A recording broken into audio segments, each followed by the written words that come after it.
Hello guys, good morning, good afternoon, good evening. I am C S Satyaranjan Swain. तो चलो आज CA inter का जो भी जीएसटी का रिवीजन चल रहा था उसका जो रजिस्ट्रेशन चैप्टर उसको आज कंप्लीट करेंगे। ठीक है, आज एक ही चैप्टर कंप्लीट करेंगे जो कि है रजिस्ट्रेशन चैप्टर, क्योंकि इसका जो वॉल्यूम है ना वो बढ़ गया है ज्यादा। किसके वजह से? जो आपका आधार ऑथेंटिकेशन की वजह से इसका वॉल्यूम बढ़ गया है, और एक है सस्पेंशन जो भी आ जाता है पावर किसके पास, प्रॉपर ऑफिसर के पास, उसके वजह से इसका जो भी वॉल्यूम है वो बढ़ गया है। तो इसलिए आज इसके पार्ट में पूरा रजिस्ट्रेशन चैप्टर खत्म करेंगे। इससे तो बड़ा चैप्टर था, उसके ऊपर आधार ऑथेंटिकेशन का वो जो आ गया है प्रोविजन, तो उसके वजह से और भी बड़ा हो गया है ये जो रजिस्ट्रेशन चैप्टर। और एक बात है, ये जो नोट्स आपको हमारा टेलीग्राम चैनल में मिल जाएगा, वहां से जाकर डाउनलोड कर लीजिए एंड उसका लिंक डिस्क्रिप्शन बॉक्स में है। एंड और एक बात है, हमारा चैनल को आप लोग सब्सक्राइब कर दीजिए, क्योंकि आपके बेनिफिट के लिए हम बहुत सारा वीडियो आगे वाला दिन में लेके आएंगे एंड अभी भी चल रहा है। तो इसलिए आपके बेनिफिट के लिए आप सब्सक्राइब कर दीजिए एंड शेयर करिए फ्रेंड्स के साथ। और एक बात है, यहाँ पे ये जो रजिस्ट्रेशन चैप्टर है ना, इसका पूरा सेक्शन भी हम याद रखेंगे। ठीक है, सेक्शन भी पूरा याद रखेंगे, कोई भी पॉइंट ऐसे नहीं छोड़ेंगे, हम पूरा सेक्शन नंबर याद रखेंगे। अगर देखेंगे यहाँ पे सेक्शन नंबर 22 से शुरू होके सेक्शन नंबर 30 तक यहाँ पे आ जाता है। ठीक है, एंड यहाँ पे इसको याद कैसे रखे थे क्लास में, जैसे यहाँ पे भी याद करा देंगे, NECPDCACR। ठीक है, तो यहाँ पे N फॉर नॉर्मल रजिस्ट्रेशन जो कि सेक्शन नंबर 22 होता है, उसके बाद E means exemption from registration जो आपका सेक्शन नंबर 23 होता है, C मींस कंपलसरी रजिस्ट्रेशन जो सेक्शन नंबर 24 होता है, P means procedure for registration section number 25 होता है, उसके बाद D means deemed registration section number 26 होता है, उसके बाद C मींस यहाँ पे casual taxable person and non resident taxable person के रिलेटेड जो स्पेशल प्रोविजन है सेक्शन नंबर 27 है, उसके बाद A means amendment of registration section number 28 है, C means cancellation and suspension of registration जो कि सेक्शन नंबर 29 है, R means revocation of registration जो आपका सेक्शन नंबर 30 होता है। ठीक है, तो यहाँ पे 9 सेक्शन कवर हो जाता है एंड उसका शॉर्ट फॉर्म भी ऑलरेडी आपके सामने है। तो चलो बिना कोई देरी से रजिस्ट्रेशन चैप्टर शुरू कर देते हैं। तो रजिस्ट्रेशन चैप्टर में क्या होता है, तो जीएसटी लगने के लिए पहले वो रजिस्ट्रेशन होना पड़ेगा। किसको? कोई भी पर्सन के ऊपर जीएसटी लगने के लिए वो रजिस्टर होना पड़ेगा। तो इसलिए रजिस्ट्रेशन बहुत इंपॉर्टेंट है। एंड कोई भी टैक्स पेमेंट करने के लिए जीएसटी में तो पहला स्टेप है कि वो रजिस्टर होना पड़ेगा। अगर रजिस्ट्रेशन नहीं लेता है तो वहां पे उसके ऊपर जीएसटी का प्रोविजन नहीं लगता है, नॉर्मली नहीं लगता है। ठीक है, तो इसलिए हम जीएसटी का मोस्ट इंपोर्टेंट पार्ट है कि रजिस्ट्रेशन जो पहला पार्ट है कि वो रजिस्टर है या नहीं है। अगर रजिस्टर है तो वहां पे उसके ऊपर जीएसटी का प्रोविजन लग जाएगा। तो चलो कुछ डाउट है वहां पे देख लेते हैं। पहले रजिस्ट्रेशन चैप्टर का सेक्शन शुरू करने से पहले कुछ डाउट देख लेते हैं, उसके बाद हम एक्चुअल सेक्शन शुरू कर देंगे। ठीक है, एक्चुअल सेक्शन शुरू कर देंगे, डाउट कुछ पहले देख लेते हैं। तो पहला है कि registration need to be state wise लेना पड़ेगा। रजिस्ट्रेशन मींस जो भी स्टेट में आपका बिजनेस है तो वहां पे आपको उस स्टेट में लेना पड़ेगा, ना कि यहाँ पे कोई भी नो सेंट्रलाइज रजिस्ट्रेशन। तो यहाँ पे इनकम टैक्स के जैसे कोई भी सेंट्रलाइज रजिस्ट्रेशन नहीं है, तो यहाँ पे आपको स्टेट वाइज लेना पड़ेगा रजिस्ट्रेशन। उसके बाद यहाँ पे एक business entity having its branches in multiple states will have to take separate state wise registration for the branches in different states। तो यहाँ पे बता रहा है अगर कोई भी बिजनेस का डिफरेंट स्टेट में है बिजनेस, ठीक है, ब्रांच है, तो वहां पे उसको अलग अलग डिफरेंट रजिस्ट्रेशन लेना पड़ेगा। ठीक है, डिफरेंट रजिस्ट्रेशन लेना पड़ेगा। जैसे अगर देखें रिलायंस का, तो रिलायंस का हेड ऑफिस है मुंबई में है, महाराष्ट्र में, बट उसका डिफरेंट ब्रांच ऑफिस है अलग अलग स्टेट में, तो वहां पे उसको अलग अलग वहां पे रजिस्ट्रेशन लेना पड़ेगा। ठीक है, एंड उसको हम क्या बोलते हैं, इस रजिस्ट्रेशन को बोलते हैं डीम्ड डिस्टिंक्ट पर्सन बोलते हैं या रिलेटेड पर्सन बोलते हैं। ठीक है, उसके बाद further with in a state and entity different branches would have a single registration where in it can declare one place for principal place of business and other branches as additional place of business। तो यहाँ पे अगर कोई भी business का अगर एक ही state के अंदर अलग अलग बिजनेस है, तो वहां पे वो चाहे तो एक रजिस्ट्रेशन ले सकता है। एंड वहां पे जो प्रिंसिपल प्लेस को वो वहां पे एक बिजनेस को प्रिंसिपल प्लेस डिक्लेयर करेगा एंड दूसरा जो भी सब ब्रांचेस है तो वहां पे उसको वो डिक्लेयर करेगा आज additional place of business. For example Mumbai में बहुत सारा ब्रांचेस है, किसका? रिलायंस का है, तो वहां पे रिलायंस चाहे तो वहां पे जो भी उसका मेन प्लेस है उसको प्रिंसिपल प्लेस डिक्लेयर कर सकता है एंड जो भी एडिशनल प्लेस डिक्लेयर कर सकता है अदर ब्रांचेस को, तो एक रजिस्ट्रेशन में हो जाएगा, वहां पे कोई दिक्कत नहीं होगा। ठीक है, उसके बाद registration under GST is not tax specific, which means there is a single registration for all taxes CGST, SGST, UTGST, IGST, सेसेस। तो यहाँ पे जीएसटी रजिस्ट्रेशन जो भी होता है वो आपका स्टेट स्पेसिफिक होता है, टैक्स स्पेसिफिक नहीं होता है। क्योंकि टैक्स स्पेसिफिक में क्या करना पड़ता है, तो वहां पे सीजीएसटी एक्ट के लिए एक रजिस्ट्रेशन लेना पड़ेगा, एसजीएसटी एक्ट के लिए अलग रजिस्ट्रेशन लेना पड़ेगा, आईजीएसटी एंड जीएसटी कंपेंसेशन से यूटीजीएसटी में अलग अलग वहां पे रजिस्ट्रेशन लेना पड़ता है। बट यहाँ पे ऐसे कोई नहीं है। आपको यहाँ पे अगर रजिस्ट्रेशन को स्टेट में लेना पड़ेगा। एक स्टेट में अगर बिजनेस है, दूसरा स्टेट में बिजनेस है, तो वहां पे जितना स्टेट में है वहां पे उतना रजिस्ट्रेशन लेना पड़ेगा। बट टैक्स एक ही रजिस्ट्रेशन में आपका हर टैक्सेस के लिए लग जाएगा, ठीक है। टैक्स के लिए कोई प्रॉब्लम नहीं होगा, जितना भी टैक्सेस है 5 टैक्सेस है वो सब लग जाएगा।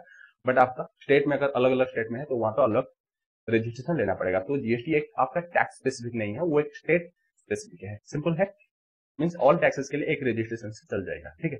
उसके बाद है, अगर however a PAN based business entity having multiple place of business in a registration state may obtain separate registration for each of its place of business, otherwise a given PAN based legal entity having one registration number जो कि है goods and service tax identification number जो कि है GSTN, ठीक है। तो यहाँ पे बोल रहा है कि अगर मल्टीपल स्टेट में आपका प्लेस ऑफ बिजनेस है तो वहां पे आपको सेपरेट रजिस्ट्रेशन लेना पड़ेगा, ठीक है। सेपरेट रजिस्ट्रेशन लेना पड़ेगा एंड वहां पे आपको एक पैन बेस्ड रजिस्ट्रेशन नंबर दिया जाएगा, जैसे identification number GSTN goods and service tax identification number दिया जाएगा। जैसे जब आप रजिस्ट्रेशन लेते हैं तो वहां पे एक आइडेंटिफिकेशन नंबर आपको दिया जाएगा जिसको बोलते हैं जीएसटीएन, जो कि है goods and service tax identification number, ठीक है। एंड स्ट्रक्चर क्या रहेगा, ये जो जीएसटीएन का स्ट्रक्चर क्या रहेगा, तो जीएसटीएन एक पैन बेस्ड 15 डिजिट का एक नंबर है, ठीक है। जीएसटीएन में आपका 15 डिजिट का नंबर आ जाता है, जिसमें वो क्या होता है, goods and service tax identification number रहता है, वो 15 डिजिट का रहता है। कैसे रहेगा, तो पहला 2 कैरेक्टर वो रहेगा स्टेट का कोड, जिस स्टेट में आप रजिस्ट्रेशन लेते हैं उस स्टेट का कोड रहेगा 2 डिजिट। उसके बाद 10 कैरेक्टर रहेगा आपका पैन का, पैन जो भी परमानेंट अकाउंट नंबर वो 10 कैरेक्टर का रहता है, वो भी रहेगा, तो 12 कैरेक्टर हो गया। उसके बाद प्लस 2 कैरेक्टर क्या रहेगा, एंटिटी का कोड रहेगा, तो आपका एंटिटी के लिए कुछ स्पेसिफिक कोड रहेगा, वो वहां पे प्रोवाइड करेगा कौन, जीएसटी प्रोवाइड करेगा, वो रहेगा 2। एंड एक नंबर रहेगा जो कि चेकसम रहेगा, कैरेक्टर कोई भी न्यूमेरिकल हो सकता है या कोई भी अल्फाबेट हो सकता है। तो यहाँ पे टोटल 15 डिजिट का रहेगा, जिसमें आपका 10 डिजिट हो जाता है आपका पैन नंबर, उसके बाद 2 डिजिट हो जाता है स्टेट का कोड, प्लस 2 डिजिट हो जाता है आपका जो भी प्लेस ऑफ बिजनेस बिजनेस का कोड है, एंड 1 रह जाता है डिजिट जो कि रहेगा कोई भी चेकसम नंबर, जैसे अल्फाबेट या न्यूमेरिकल हो सकता है, ठीक है। तो ये रहता है। उसके बाद अगर आप रजिस्ट्रेशन लेते हैं तो वहां पे एडवांटेजेस क्या है, ये क्वेश्चन आ सकता है, ठीक है। तो यहाँ पे जीएसटी में रजिस्ट्रेशन जब लेते हैं तो उसका एडवांटेजेस क्या क्या मिलता है, आप लोगों को एडवांटेजेस क्या मिलता है, तो अगर देखेंगे वो एक लीगल रिकॉग्नाइज हो जाएगा सप्लायर, ठीक है। उसको लीगली हम मानेंगे कि ये सप्लायर है जब वो रजिस्ट्रेशन लेता है जीएसटी में। उसके बाद उसको लीगली वो ऑथराइज हो जाएगा कलेक्ट करने के लिए टैक्सेस एंड पास करेगा क्रेडिट, तो ये लीगली ऑथराइज हो जाएगा टैक्स कलेक्ट करने के लिए, उसके बाद वो पास कर देगा, ठीक है। तो इसलिए एक सेक्शन नंबर हम 32 देखे थे जहां पे अनऑथराइज कलेक्शन नहीं हो सकता, मीन्स अगर वो रजिस्टर नहीं है तो वहां पे कलेक्ट नहीं कर पाएगा, तो इसलिए टैक्स कलेक्ट करने के लिए पहले उसको रजिस्ट्रेशन लेना पड़ेगा। उसके बाद क्लेम कर पाएगा आईटीसी, अगर वो रजिस्ट्रेशन नहीं होगा तो वहां पे वो आईटीसी क्लेम नहीं कर पाएगा एंड यूटिलाइज भी नहीं कर पाएगा। अगर वो रजिस्टर हो जाता है तो वहां पे क्लेम कर पाएगा प्लस यूटिलाइज भी कर पाएगा आईटीसी, कोई दिक्कत नहीं होगा। उसके बाद सीमलेस फ्लो ऑफ आईटीसी हो जाएगा फॉर सप्लायर एंड रेसिपिएंट, तो यहाँ पे कोई भी दिक्कत नहीं होगा, क्रेडिट फ्लो में सीमलेस हो जाएगा, सप्लायर से रेसिपिएंट को मिल जाएगा आईटीसी, कोई दिक्कत नहीं होगा, ठीक है। उसके बाद है ये एलिजिबल हो जाएगा अप्लाई गवर्नमेंट बीड्स कॉन्ट्रैक्ट और असाइनमेंट, तो गवर्नमेंट का जो भी बीड कॉन्साइनमेंट असाइनमेंट या आपका जो भी गवर्नमेंट का प्रोजेक्ट है वहां पे वो एलिजिबल हो जाएगा अप्लाई करने के लिए। एंड यहाँ पे registered person under GST can easily gain trust of the customer, obviously अगर वो रजिस्टर हो जाता है तो वहां पे गेन ट्रस्ट कर देगा कस्टमर से, क्योंकि कस्टमर को भी एक भरोसा आएगा कि हाँ वो जीएसटी में रजिस्टर हो, तो इसलिए वो कहाँ पे नहीं जाएगा, तो इजीली वहां पे ट्रस्ट आ जाता है। अगर वो रजिस्टर कोई भी पर्सन होता है, इनकम टैक्स हो, जीएसटी में हो, सर्विस टैक्स हो, तो वहां पे एक ट्रस्ट आ जाता है, ठीक है। तो ये आपका कुछ बेसिक पार्ट्स था जो कि सब डाउट्स था एंड ये सब क्लैरिफिकेट था, जो कि मैं आपको पॉइंट्स के हिसाब से आपको समझा दिया हूँ। उसके बाद मेन सेक्शन शुरू हो जाता है जो कि सेक्शन नंबर 22 है, नॉर्मल रजिस्ट्रेशन, ठीक है। नॉर्मल रजिस्ट्रेशन जो कि सेक्शन नंबर 22 है, ठीक है। पर्सन लाइबल फॉर रजिस्ट्रेशन जिसको हम बोलते हैं नॉर्मल रजिस्ट्रेशन, ठीक है। नॉर्मल रजिस्ट्रेशन, तो नॉर्मल रजिस्ट्रेशन में अगर देखेंगे हम डिवाइड किए हैं, स्ट्रक्चर कैसे किए हैं, तो अगर देखें स्ट्रक्चर किए हैं 3 टाइप्स का स्ट्रक्चर है, 1 2 एंड 3। तो पहला पार्ट में हम रखे हैं 4 स्पेशल कैटेगरी स्टेट है, ठीक है। 4 स्पेशल कैटेगरी स्टेट है, एससीएस इसको बोलते हैं। 4 स्पेशल कैटेगरी स्टेट है जो कि है एनएमएमटी, एनएमएमटी नागालैंड मणिपुर मिजोरम त्रिपुरा, जहां पे क्या लगेगा एनएमएमटी, जहां पे लगेगा 10 लाख, ठीक है। 10 लाख अगर वहां पे टर्नओवर का लिमिट हो जाएगा प्रीसीडिंग फाइनेंशियल ईयर में, तो वहां पे वो रजिस्ट्रेशन के लिए एलिजिबल हो जाते हैं, लाइबल हो जाते हैं, ठीक है। तो यहाँ पे पहला कैटेगरी में आ जाते हैं मणिपुर मिजोरम नागालैंड त्रिपुरा, 4 है एनएमएमटी, ठीक है। तो वहां पे 10 लाख लग जाएगा अगर वो गुड्स एंड सर्विसेज में एंगेज है, या गुड्स में एंगेज है या सर्विसेज में एंगेज है, कहां पे भी एंगेज हो, अगर 4 स्पेशल कैटेगरी स्टेट होगा एनएमएमटी तो वहां पे 10 लाख लग जाएगा, सिंपल है। उसके बाद सेकंड कैटेगरी को चलते हैं, तो वहां पे बाकी जो भी स्पेशल कैटेगरी स्टेट रह जाएंगे, जो बाकी आपका टोटल रहता है स्पेशल कैटेगरी स्टेट कितना रहता है तो 11 स्पेशल कैटेगरी स्टेट रहता है, जिसमें से पहला 4 है तो वहां पे लग जाएगा आपका 10 लाख लग जाएगा, ठीक है, 10 लाख लग जाएगा। उसके बाद अगर वो गुड्स में है या सर्विसेज में है उसमें से कोई दिक्कत नहीं होगा। उसके बाकी जो भी 7 स्पेशल कैटेगरी स्टेट है तो वहां पे इसको हम याद कैसे रखेंगे, मुआ साज है, ठीक है, मुआ साज है तो वहां पे लग जाएगा 20 लाख है, रजिस्ट्रेशन का लिमिट है 20 लाख है। मुआ साज means M means Meghalaya, U means Uttarakhand, A means Arunachal Pradesh, S means Sikkim, H for Himachal Pradesh, A means Assam, J means Jammu and Kashmir, तो वहां पे लग जाएगा 20 लाख है, ठीक है, सिंपल है। तो ये हो गया। थर्ड कैटेगरी में हम क्या रखे हैं, थर्ड कैटेगरी में जो भी अदर स्टेट है, ठीक है, अदर स्टेट है तो वहां पे कुछ अदर स्टेट के लिए है, अदर जो भी नॉर्मल स्टेट है तो वहां पे कुछ हम डिवाइड किए हैं 4 कैटेगरी में, ठीक है, वहां पे 4 कैटेगरी में हम डिवाइड किए हैं। जैसे अगर देखेंगे पहला है अगर वो इसमें एंगेज है, अगर वो मैन्युफैक्चरिंग ऑफ टिप्पा बी में, टिप्पा बी में, ठीक है, टिप्पा बी में अगर वो एंगेज होगा तो वहां पे 20 लाख देखेंगे, ठीक है, वहां पे 20 लाख देखेंगे अगर वो टिप्पा बी में एंगेज है, मीन्स वो मैन्युफैक्चरिंग कर रहा है, जैसे टी फॉर टोबैको, उसके I means ice cream, T means पान मसला, ए मीन्स आपका एरेटेड वाटर, उसके बाद बी मीन्स ब्रिक्स, अगर इसमें वो एंगेज होता है तो वहां पे लग जाएगा 20 लाख है, ठीक है। उसके बाद सेकंड कैटेगरी में अगर वो गुड्स एंड सर्विसेज में एंगेज है, ठीक है, गुड्स एंड सर्विसेज में अगर वो एंगेज है, मीन्स दोनों में अगर वो एंगेज होता है अदर स्टेट में है तो वहां पे लगेगा 20 लाख है, ठीक है, वहां पे लगेगा 20 लाख है, समझ आ गया। अगर वो अदर स्टेट का है एंड गुड्स एंड सर्विसेज में एंगेज है तो वहां पे 20 लाख लगेगा। उसके बाद थर्ड है अगर वो ओनली सर्विसेज में एंगेज है तो वहां पे भी लगेगा, क्या लगेगा, 20 लाख लगेगा।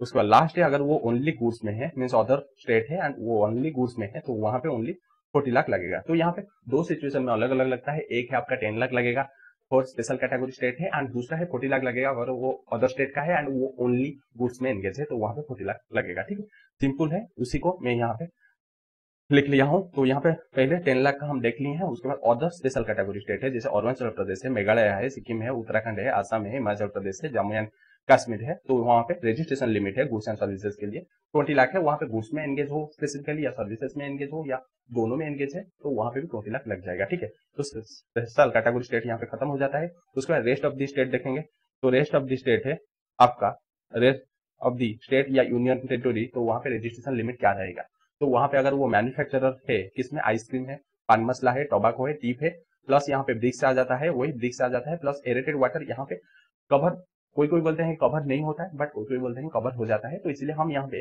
जो भी दिया है प्रोविजन के हिसाब से लिखेंगे। तो यहाँ पे ओनली इसको इरेज कर देते हैं, आपका एरेटेड वाटर को हम इरेज कर देते हैं। तो टिप बी में आप याद रखिए, ठीक है, टिप बी को याद रखिए। उसके बाद है अगर वो supply of goods and services दोनों में अगर एंगेज होता है तो वहां पे रहेगा 20 लाख है। उसके बाद अगर वो ओनली सर्विसेज में है 20 लाख रहेगा, ओनली अगर गुड्स में अदर स्टेट का है वो 40 लाख लगेगा, ठीक है। तो यहाँ पे 3 कैटेगरी हो जाता है। पहला फोर्थ स्पेशल कैटेगरी स्टेट है 10 लाख है, स्पेशल जो भी बाकी जो 7 स्पेशल कैटेगरी स्टेट है तो वहां पे रहेगा 20 लाख है। उसके बाद जो अदर स्टेट है तो वहां पे देखेंगे अगर मैन्युफैक्चरिंग ऑफ टिप बी में अगर एंगेज होता है तो वहां पे 20 लाख रहेगा। उसके बाद अगर वो गुड्स एंड सर्विसेज दोनों में एंगेज होता है 20 लाख रहेगा। अगर ओनली सर्विसेज में है तो वहां पे 20 लाख रहेगा। अगर वो ओनली गुड्स में होता है तो वहां पे रहेगा 40 लाख है, ठीक है। ये हो गया। उसके बाद ये जो हम टर्नओवर देखेंगे, एग्रीगेट टर्नओवर देखेंगे जो कि 20 लाख है, 10 लाख है, 40 लाख, तो उसमें अगर कोई भी पर्सन अगर वो एंगेज होता है किसमें, एग्जाम सप्लाई में, जो कि ये कोई भी अगर इंटरेस्ट या डिस्काउंट मिलेगा on deposit loan and advances, तो हम देखे थे आपका एग्जाम चैप्टर में, बैंक अगर वो रिसीव करता है, बैंक से अगर कोई भी रिसीव करता है लोन डिपॉजिट एडवांसेस के ऊपर इंटरेस्ट है या कोई भी डिस्काउंट है, कमीशन जो भी रिसीव करता है, इंटरेस्ट एंड डिस्काउंट रिसीव करता है, तो वहां पे वो नहीं जाएगा एग्रीगेट टर्नओवर में, वो नहीं जाएगा, ठीक है। हम उसको अगर वो गुड्स में ओनली एंगेज है एंड वहां पे ये अगर इंटरेस्ट रिसीव करता है ना, तो वहां पे हम मानेंगे कि वो गुड्स में एंगेज है, वहां पे इसको इग्नोर करेंगे, ठीक। हम इसको इग्नोर मेनली करते हैं, ठीक है, सिंपल है, कोई भी दिक्कत नहीं है। उसके बाद उसका सबसेक्शन 2 देखते हैं। Every person who preceding the appointed day, जो कि 1 जुलाई 2017 जिस दिन आपका जीएसटी आया था उसको बोलते हैं अपॉइंटेड डे, ठीक है, is registered under existing law shall be liable to be registered under this act with effect from the. तो यहाँ पे दिया है कि अगर कोई भी पर्सन अगर वो पुराना लॉ में रजिस्टर था जीएसटी आने से पहले, तो वहां पे जीएसटी जिस दिन आया है जिसको बोलते हैं अपॉइंटेड डेट, उस दिन से उसका इफेक्टिव हो जाएगा जीएसटी में। ऑलरेडी हम मानेंगे कि रजिस्टर हो गया है तो उसको अप्लाई करना पड़ेगा रजिस्ट्रेशन के लिए, क्योंकि पुराना लॉ जो भी था, नया लॉ वही भी है, जीएसटी वही है, तो इसलिए उसको अप्लाई करना पड़ेगा रजिस्ट्रेशन के लिए, एंड हम उसको मानेंगे कि वो रजिस्टर हो गया है, ठीक है। उसके बाद दिया है कि where a business is transferred, whether on succession or otherwise, to another person as a going concern, the transferee or successor shall be liable to be registered with effect from the date of transfer। तो यहाँ पे अगर business transfer हो जाता है तो यहाँ पे जो नया बिजनेस है उसको रजिस्ट्रेशन लेना पड़ेगा, ठीक है। जो भी नया बिजनेस खरीदता है तो उसको रजिस्ट्रेशन लेना पड़ेगा जीएसटी में, ठीक है। अगर पुराना बिजनेस अगर रजिस्टर्ड था पुराना लॉ में या जीएसटी में अगर रजिस्टर्ड था तो वो बिजनेस अगर ट्रांसफर हो जाता है तो यहाँ पे ये वाला जो नया बिजनेस है उसको रजिस्ट्रेशन लेना पड़ेगा। उसके बाद है इन case of amalgamation demerger of 2 or more companies pursuant to an order of high court tribunal or transferee shall be liable to be registered with effect from the date on which registrar of companies ROC issue a certificate of incorporation। अगर कोई भी amalgamation हो जाता है, demerger हो जाता है दोनों कंपनी के बिटवीन, तो वहां पे जो नया कंपनी है, ठीक है, जो नया कंपनी है तो उसको रजिस्ट्रेशन लेना पड़ेगा, जो ट्रांसफर है उसको रजिस्ट्रेशन लेना पड़ेगा। ये कब से इफेक्टिव मींस कब से रजिस्ट्रेशन लेना पड़ेगा, जब सर्टिफिकेट ऑफ इनकॉर्पोरेशन प्रोवाइड करता है आरओसी, ठीक है। एंड ये ऑर्डर देता है कौन, हाई कोर्ट है एंड सुप्रीम कोर्ट है, या कोई भी कोर्ट या ट्रिब्यूनल अगर ऑर्डर देता है अमालगमेशन के लिए तो वहां पे जो नया कंपनी है तो उसको रजिस्ट्रेशन लेना पड़ेगा जब सर्टिफिकेट ऑफ इनकॉर्पोरेशन प्रोवाइड करता है आरओसी रजिस्ट्रार ऑफ कंपनी। तो यहाँ पे सेक्शन नंबर 22 है, ये खत्म हो जाता है। उसके बाद चलो चलते हैं सेक्शन नंबर 23 है, जहाँ पे person not liable for registration. Section number 23 है person not liable for registration. कुछ पर्सन है जिसको रजिस्ट्रेशन नहीं लेना पड़ेगा, जैसे देख लेते हैं the following person shall not be liable for registration. तो कुछ पर्सन वो लाइबल नहीं होंगे रजिस्ट्रेशन के लिए। तो यहाँ पे है a person engage exclusively in the supply of goods and services not liable to tax और फुल्ली एग्जेम्प्ट। अगर कोई भी पर्सन अगर वो एग्जेम्प्ट सप्लाई में फुल्ली एग्जेम्प्ट है तो वहां पे अगर उसमें वो एंगेज है तो वहां पे रजिस्ट्रेशन नहीं लेना पड़ेगा, क्योंकि वो तो टैक्स नहीं लगेगा उस प्रोडक्ट के ऊपर, वो टैक्स नहीं लगेगा, टैक्स नहीं देना पड़ेगा, तो वहां पे वो रजिस्ट्रेशन क्यों लेगा। तो इसलिए अगर कोई भी एंगेज होता है एग्जाम सप्लाई में तो वहां पे उसको रजिस्ट्रेशन नहीं लेना पड़ेगा, क्योंकि टैक्स नहीं देना पड़ेगा, तो रजिस्ट्रेशन क्या करेगा लेकर। उसके बाद अगर कोई भी agriculturist to the extent of supply produce out of cultivation of land, तो जो भी कृषक है, ठीक है, एग्रीकल्चरलिस्ट जो भी है उसको रजिस्ट्रेशन नहीं लेना पड़ेगा, ठीक है। उसके बाद गवर्नमेंट नोटिफाई किया है फॉलोइंग पर्सन को जिसको एग्जेम्प्टेड हो जाता है ऑब्टेनिंग रजिस्ट्रेशन, ठीक है। रजिस्ट्रेशन नहीं लेना पड़ेगा कुछ पर्सन है जिसको यहाँ पे कौन किया है, गवर्नमेंट नोटिफाई किया है। जैसे पहले देखेंगे कि कोई भी person who is only engage in RCM, जो सप्लायर है, अगर कोई भी सप्लायर है वो आरसीएम में एंगेज है जहाँ पे रेसिपिएंट टैक्स भरेगा, इसको टैक्स का कोई भी यहाँ पे देना नहीं पड़ेगा, किसको, जो सप्लायर को। तो वो रजिस्ट्रेशन क्यों लेगा, क्योंकि उसका जो भी सप्लाई करेगा वहाँ पे रेसिपिएंट टैक्स दे देगा, उसको आईटीसी मिलेगा रेसिपिएंट को। तो सप्लायर का कोई भी काम नहीं है तो वहां पे वो रजिस्ट्रेशन नहीं ले सकता है, ठीक है। उसके ऊपर डिपेंड करता है, अगर चाहे नहीं लेगा, अगर नहीं चाहता है तो वो ले सकता है, ठीक है। उसके बाद कोई भी पर्सन अगर वो इंटरस्टेट सप्लाईज कर रहा है taxable services up to 20 lakh और 10 लाख, तो यहाँ पे अगर कोई भी पर्सन वो इंटरस्टेट सप्लाई कर रहा है टैक्सेबल सप्लाई, बट उसका टर्न नंबर 20 लाख है एंड स्पेशल कैटेगरी स्टेट में है 10 लाख से कम है, जो स्पेशल कैटेगरी स्टेट, तो वहां पे भी वो रजिस्ट्रेशन नहीं लेगा, क्योंकि उसका जो भी स्पेसिफाइड लिमिट है, थ्रेशोल्ड लिमिट है, उससे कम है यहाँ पे, तो रजिस्ट्रेशन क्यों लेगा। अगर जो भी थ्रेशोल्ड लिमिट उससे कम है यहाँ पे तो रजिस्ट्रेशन क्यों लेगा, तो यहाँ पे कोई भी रजिस्ट्रेशन नहीं चाहिए, ठीक है। उसके बाद है कोई भी casual taxable person the handicraft goods और person interested supplies of handicraft goods up to 20 lakh 10 lakh, वही है। अगर कोई भी कैजुअल टैक्सेबल पर्सन या कोई हैंडीक्राफ्ट गुड्स में अगर वो एंगेज है तो वहां पे अगर उसका टर्नओवर 10 लाख 20 लाख से कम है तो वहां पे भी उसको रजिस्ट्रेशन नहीं लेना पड़ेगा। उसके बाद अगर कोई भी पर्सन सप्लाई कर रहा है थ्रू इको के थ्रू सप्लाई कर रहा है कोई भी प्रोडक्ट एंड उसका टर्नओवर अगर 20 लाख या 10 लाख से कम है तो वहां पे भी उसको रजिस्ट्रेशन नहीं लेना पड़ेगा, ठीक है। कौन सा सर्विसेज है, तो वहां पे हम आरसीएम में देखे थे कि इको के थ्रू अगर आप सप्लाई करते हैं तो वहां पे 3 स्पेसिफाइड सर्विसेज कवर हो जाता है, जो कि एचएमटी है, होटल अकोमोडेशन है, मिसलेनियस सर्विसेज है एंड आपका ट्रांसपोर्टेशन ऑफ सर्विस। इसको छोड़कर अगर कोई भी सर्विसेज में एंगेज होता है एंड कोई भी सप्लायर एंड उसका टर्नओवर अगर 10 लाख 20 लाख से कम है तो वहां पे उसको रजिस्ट्रेशन नहीं लेना पड़ेगा। तो ये सेक्शन नंबर 23 खत्म हो जाता है। उसके बाद चलते हैं सेक्शन नंबर 24 है, जो कि compulsory registration in certain cases. तो कुछ केसेस है जहाँ पे कंपलसरी रजिस्ट्रेशन लेना पड़ेगा। जैसे अगर देखेंगे कोई भी इंटरस्टेट सप्लाई कर रहा है, ठीक है, कोई भी इंटरस्टेट टैक्सेबल सप्लाई कर रहा है, अगर इंटरस्टेट सप्लाई करेगा तो वहां पे उसको रजिस्ट्रेशन लेना पड़ेगा। इंटरस्टेट सप्लाई में वो अगर सेल करेगा, ठीक है, एक स्टेट से अलग स्टेट को अगर वो सेल करेगा तो वहां पे उसको कंपलसरी रजिस्ट्रेशन लेना पड़ेगा। उसके बाद कैजुअल टैक्सेबल पर्सन, तो कैजुअल टैक्सेबल पर्सन हम ऊपर देख के आए कि वहां पे नहीं लगेगा, बट अगर कैजुअल टैक्सेबल पर्सन हो जाता है तो वहां पे उसको कंपलसरी रजिस्ट्रेशन लेना पड़ेगा। हम देखेंगे सेक्शन नंबर 27 में, जहाँ पे उसको कंपलसरी रजिस्ट्रेशन लेना पड़ता है 5 डेज प्रीवियसली, ठीक है। उसके बाद पर्सन हु रिक्वायर्ड टू पे अंडर आरसीएम, तो जो पर्सन आरसीएम में पेमेंट करता है तो वहां पे उसको कंपलसरी रजिस्ट्रेशन लेना पड़ता है। उसके बाद नॉन रेसिडेंट टैक्सेबल पर्सन, वही है casual taxable person and non resident taxable person, दोनों सेम ही है। थोड़ा डिफरेंट है क्योंकि casual taxable person non resident taxable person में कैजुअल टैक्सेबल पर्सन इंडिया का है, नॉन रेसिडेंट टैक्सेबल पर्सन वो एक नॉन रेसिडेंट है, इंडिया के बाहर का है। हम पढ़ेंगे इसको स्पेसिफिकली सेक्शन नंबर 27 में। उसके बाद है उसको रजिस्ट्रेशन लेना पड़ेगा कंपलसरी। उसके बाद है इको required to be collect tax at source, तो यहाँ पे अगर कोई भी टीसीएस कलेक्ट करता है इको ई कॉमर्स ऑपरेटर तो उसको भी रजिस्ट्रेशन लेना पड़ेगा कंपलसरी। उसके बाद अगर एचएमटी सर्विसेज कोई भी सप्लाई कर रहा है, मीन्स यहाँ पे पर्सन पे टैक्स अंडर एचएमटी में जो भी सर्विसेज के लिए पेमेंट कर रहा है टैक्स, जो भी पेमेंट करेगा ऑब्वियसली रजिस्टर होगा, अगर रजिस्टर नहीं होगा तो कैसे पेमेंट करेगा टैक्सेस। उसके बाद है सप्लायर थ्रू इको, अगर कोई भी सप्लाई कर रहा है इको के थ्रू तो वहां पे रजिस्ट्रेशन लेना पड़ेगा। उसके बाद deductor of tax at source, जो भी टीडीएस है, टीडीएस जो भी डिडक्ट करता है तो वहां पे उसको रजिस्ट्रेशन लेना पड़ेगा, जो कि गवर्नमेंट मेनली उसको रजिस्ट्रेशन लेना पड़ेगा। उसका एजेंट, एजेंट को रजिस्ट्रेशन लेना पड़ेगा।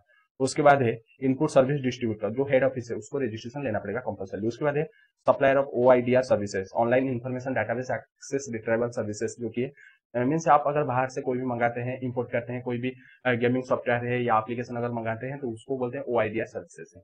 उसके बाद एनी अदर नोटिफाइड सर्विसेज, तो ये कुछ सर्विसेज है जहाँ पे आपको कंपलसरी रजिस्ट्रेशन लेना पड़ेगा। ये है सेक्शन नंबर 24 है। उसके बाद सेक्शन नंबर 25 है, ये सबसे बड़ा सेक्शन है जो कि ये प्रोसीजर फॉर रजिस्ट्रेशन, तो प्रोसीजर फॉर रजिस्ट्रेशन देखेंगे, चलो देख लेते हैं। तो क्या दिया है, every person who is liable to register shall apply for registration in every such state और union territory which he is liable within 30 days from the date on which he becomes liable for registration। तो यहाँ पे अगर कोई person का अगर turnover अगर 20 लाख या 10 लाख जो भी 40 लाख से अगर ज्यादा हो जाता है तो उसको 30 डेज के अंदर, जिस दिन उसका क्रॉस करता है थ्रेशोल्ड लिमिट, तो वहां पे उसको 30 डेज के अंदर अप्लाई करना पड़ेगा। ठीक है, अप्लाई करना पड़ेगा रजिस्ट्रेशन के लिए। उसके बाद casual taxable person and non resident taxable person, उनको अप्लाई करना पड़ेगा रजिस्ट्रेशन के लिए at least 5 days prior to the commencement of the business. तो यहाँ पे कैजुअल टैक्सेबल पर्सन एंड आपका नॉन रेजिडेंट टैक्सेबल पर्सन, उनको बोलते हैं बंजारे, मीन्स ये अलग स्टेट को जाकर वहां पे तो कुछ पीरियड के लिए जाते हैं, कोई भी फेस्टिवल के लिए जाते हैं, वहां पे वो कोई भी शॉप खोलते हैं, मीन्स वहां पे बिजनेस चलाते हैं, तो वहां पे वो शॉप बिजनेस चलाने से पहले 5 डेज पहले एटलीस्ट तो उनको रजिस्ट्रेशन के लिए अप्लाई करना पड़ेगा before commencement of the business. Commencement of the business से मिनिमम 5 डेज पहले उसको अप्लाई करना पड़ेगा कंपलसरी रजिस्ट्रेशन। ठीक है, उसके बाद पर्सन हैविंग ए यूनिट और developer in special economic zone shall have to apply for separate registration. अगर कोई भी यहाँ पे एसईजेड में एंगेज है, एसईजेड में कोई भी यूनिट हो या डेवलपर हो तो उसको भी रजिस्ट्रेशन कंपलसरी अप्लाई करना पड़ेगा। ठीक है, रजिस्ट्रेशन के लिए कंपलसरी अप्लाई करना पड़ेगा, जो भी एसईजेड यूनिट है या डेवलपर है तो उसको कंपलसरी अप्लाई करना पड़ेगा रजिस्ट्रेशन के लिए। ठीक है, और भी है। उसके बाद है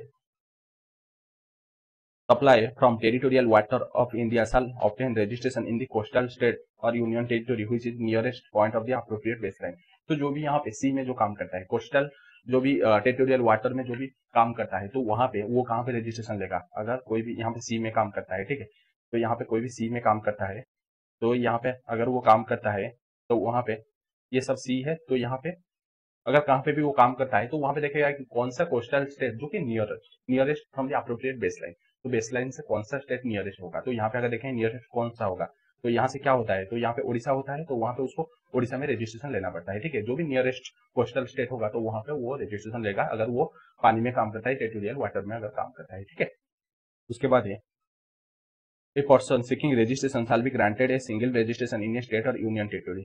तो वहां पे अगर वो रजिस्ट्रेशन लेना चाहता है कोई भी पर्सन, तो वहां पे एक सिंगल रजिस्ट्रेशन उसको प्रोवाइड होगा एक स्टेट में। ठीक है, further further a person having multiple place of business in a state में भी granted A separate registration for each of the place of business. अगर कोई भी पर्सन अगर वो अलग अलग बिजनेस कर रहा है एक ही स्टेट के अंदर, एक ही स्टेट के अंदर अगर वो अलग अलग बिजनेस कर रहा है तो वहां पे उसको सेपरेट रजिस्ट्रेशन करना पड़ेगा। ठीक है, सेपरेट रजिस्ट्रेशन करना पड़ेगा। उसके बाद है a person to not liable for register under section number 22-23 may get a register voluntarily and all provision of the act shall be applied to such person। तो यहाँ पे बोल रहा है अगर कोई भी पर्सन वो रजिस्ट्रेशन के लिए लाइबल नहीं होता है अंडर आइदर सेक्शन नंबर 22 में जो होती है नॉर्मल रजिस्ट्रेशन या कंपलसरी रजिस्ट्रेशन सेक्शन नंबर 24 में, अगर वो लाइबल नहीं होता है बट अपने आप को वो वॉलंटरली रजिस्टर कर सकता है। अगर उसको डर लगता है कि अगर मेरा टर्नओवर ज्यादा हो जाएगा या पेनल्टी लगा देंगे, तो वहां पे वो वॉलंटरली रजिस्ट्रेशन ले सकता है एंड जो भी प्रोविजन है ये जीएसटी में उसके ऊपर लग जाएगा। जैसे नॉर्मल रजिस्टर्ड पर्सन के ऊपर जो भी प्रोविजन लगता है उसके ऊपर वो सब प्रोविजन लग जाएगा, कोई दिक्कत नहीं होगा। उसके बाद एक person who has obtain more than one registration whether in one or more than one state shall in respect of each registration shall be treated as a distinct person। उसके बाद एक person where who has obtained a registration in a state or union territory in respect of a business has done business in another state or union territory then such business shall be treated as a distinct person। ये दोनों point को मैं आपको समझा देता हूँ। तो यहाँ पे है, तो इसको थोड़ा इरेज कर देते हैं। तो यहाँ पे अगर पर्सन कोई भी पर्सन अगर एक स्टेट में है, ठीक है, ए है बिजनेस है उसका, महाराष्ट्र में है, तो वहां पे वो अगर एक स्टेट में अलग अलग बिजनेस है, तो यहाँ पे एक से एक बिजनेस है ब्रांच के लिए एंड वाई एक अलग ब्रांच है, तो ये दोनों को हम क्या बोलेंगे, डिस्टिंक्ट पर्सन बोलेंगे। ठीक है, ये दोनों को हम बोलेंगे डिस्टिंक्ट पर्सन। ठीक है, ये दोनों को बोलेंगे distinct person means related person. तो उसके बाद दूसरा सिचुएशन है कि यहाँ पे ए महाराष्ट्र में है, उसका एक यूनिट है, यूनिट एक्स महाराष्ट्र में है एंड यूनिट वाई वो भी है आपका गुजरात में है। ठीक है, गुजरात में है। तो यहाँ पे ये दोनों को भी हम बोलेंगे यहाँ पे डिस्टिंक्ट पर्सन, ठीक है। अगर उसका ब्रांच सेम स्टेट में है तो इस ब्रांच को हम डिस्टिंक्ट पर्सन मानेंगे। अगर एक ब्रांच अलग स्टेट में है एंड दूसरा ब्रांच अलग स्टेट में है तो वहां पे भी उसको मानेंगे डिस्टिंक्ट पर्सन, रिलेटेड पर्सन मानेंगे, ठीक है। उसके बाद यहाँ पे every person shall have a pan issue under IT act for grant of registration. तो रजिस्ट्रेशन के लिए पैन होना चाहिए, जो भी इनकम टैक्स एक्ट में जो भी पैन इशू होता है अंडर सेक्शन नंबर 139 ए में, जो भी डबल ए में आधार जो भी इशू होता है, आधार के साथ पैन इशू होता है ए में 139 ए में, तो वहां पे पैन परमानेंट अकाउंट नंबर होना चाहिए रजिस्ट्रेशन के लिए। बट एक नॉन रेसिडेंट टैक्सेबल पर्सन, उसके पास पैन तो नहीं होता है क्योंकि वो बाहर का बंदा, उसके पास पैन कैसे आएगा? तो वहां पे पैन के बिना भी वो वहां पे रजिस्ट्रेशन ले सकता है। तो ये पे क्वेश्चन आ सकता है कि एवरी पर्सन के लिए पैन मैंडेटरी है क्या? तो वहां पे एक्सेप्शन बताना है कि आपको एवरी पर्सन के लिए पैन मैंडेटरी है रजिस्ट्रेशन के लिए, बट एक एक्सेप्शन है कि non resident taxable person pan के बिना भी वो रजिस्ट्रेशन ले सकता है। बट वहां पे क्या चाहिए उसको? उसको चाहिए कि shall be granted without PAN, but उसको सबमिट करना पड़ेगा एक self attested copy of passport along with the application signed by his authorized signatory who is in Indian resident having valid PAN। तो यहाँ पे उसको दो चीज चाहिए। पहला है वो क्या करेगा, एक self attested copy of the passport, self attested copy of the passport वो डालेगा रजिस्ट्रेशन के लिए। दूसरा है एक ऑथोराइज सिग्नेटरी जो कि इंडिया का रेसिडेंट है, जिसके पास वैलिड पैन है, वो वहां पे सिग्नेचर करेगा तो हो जाएगा, ठीक है।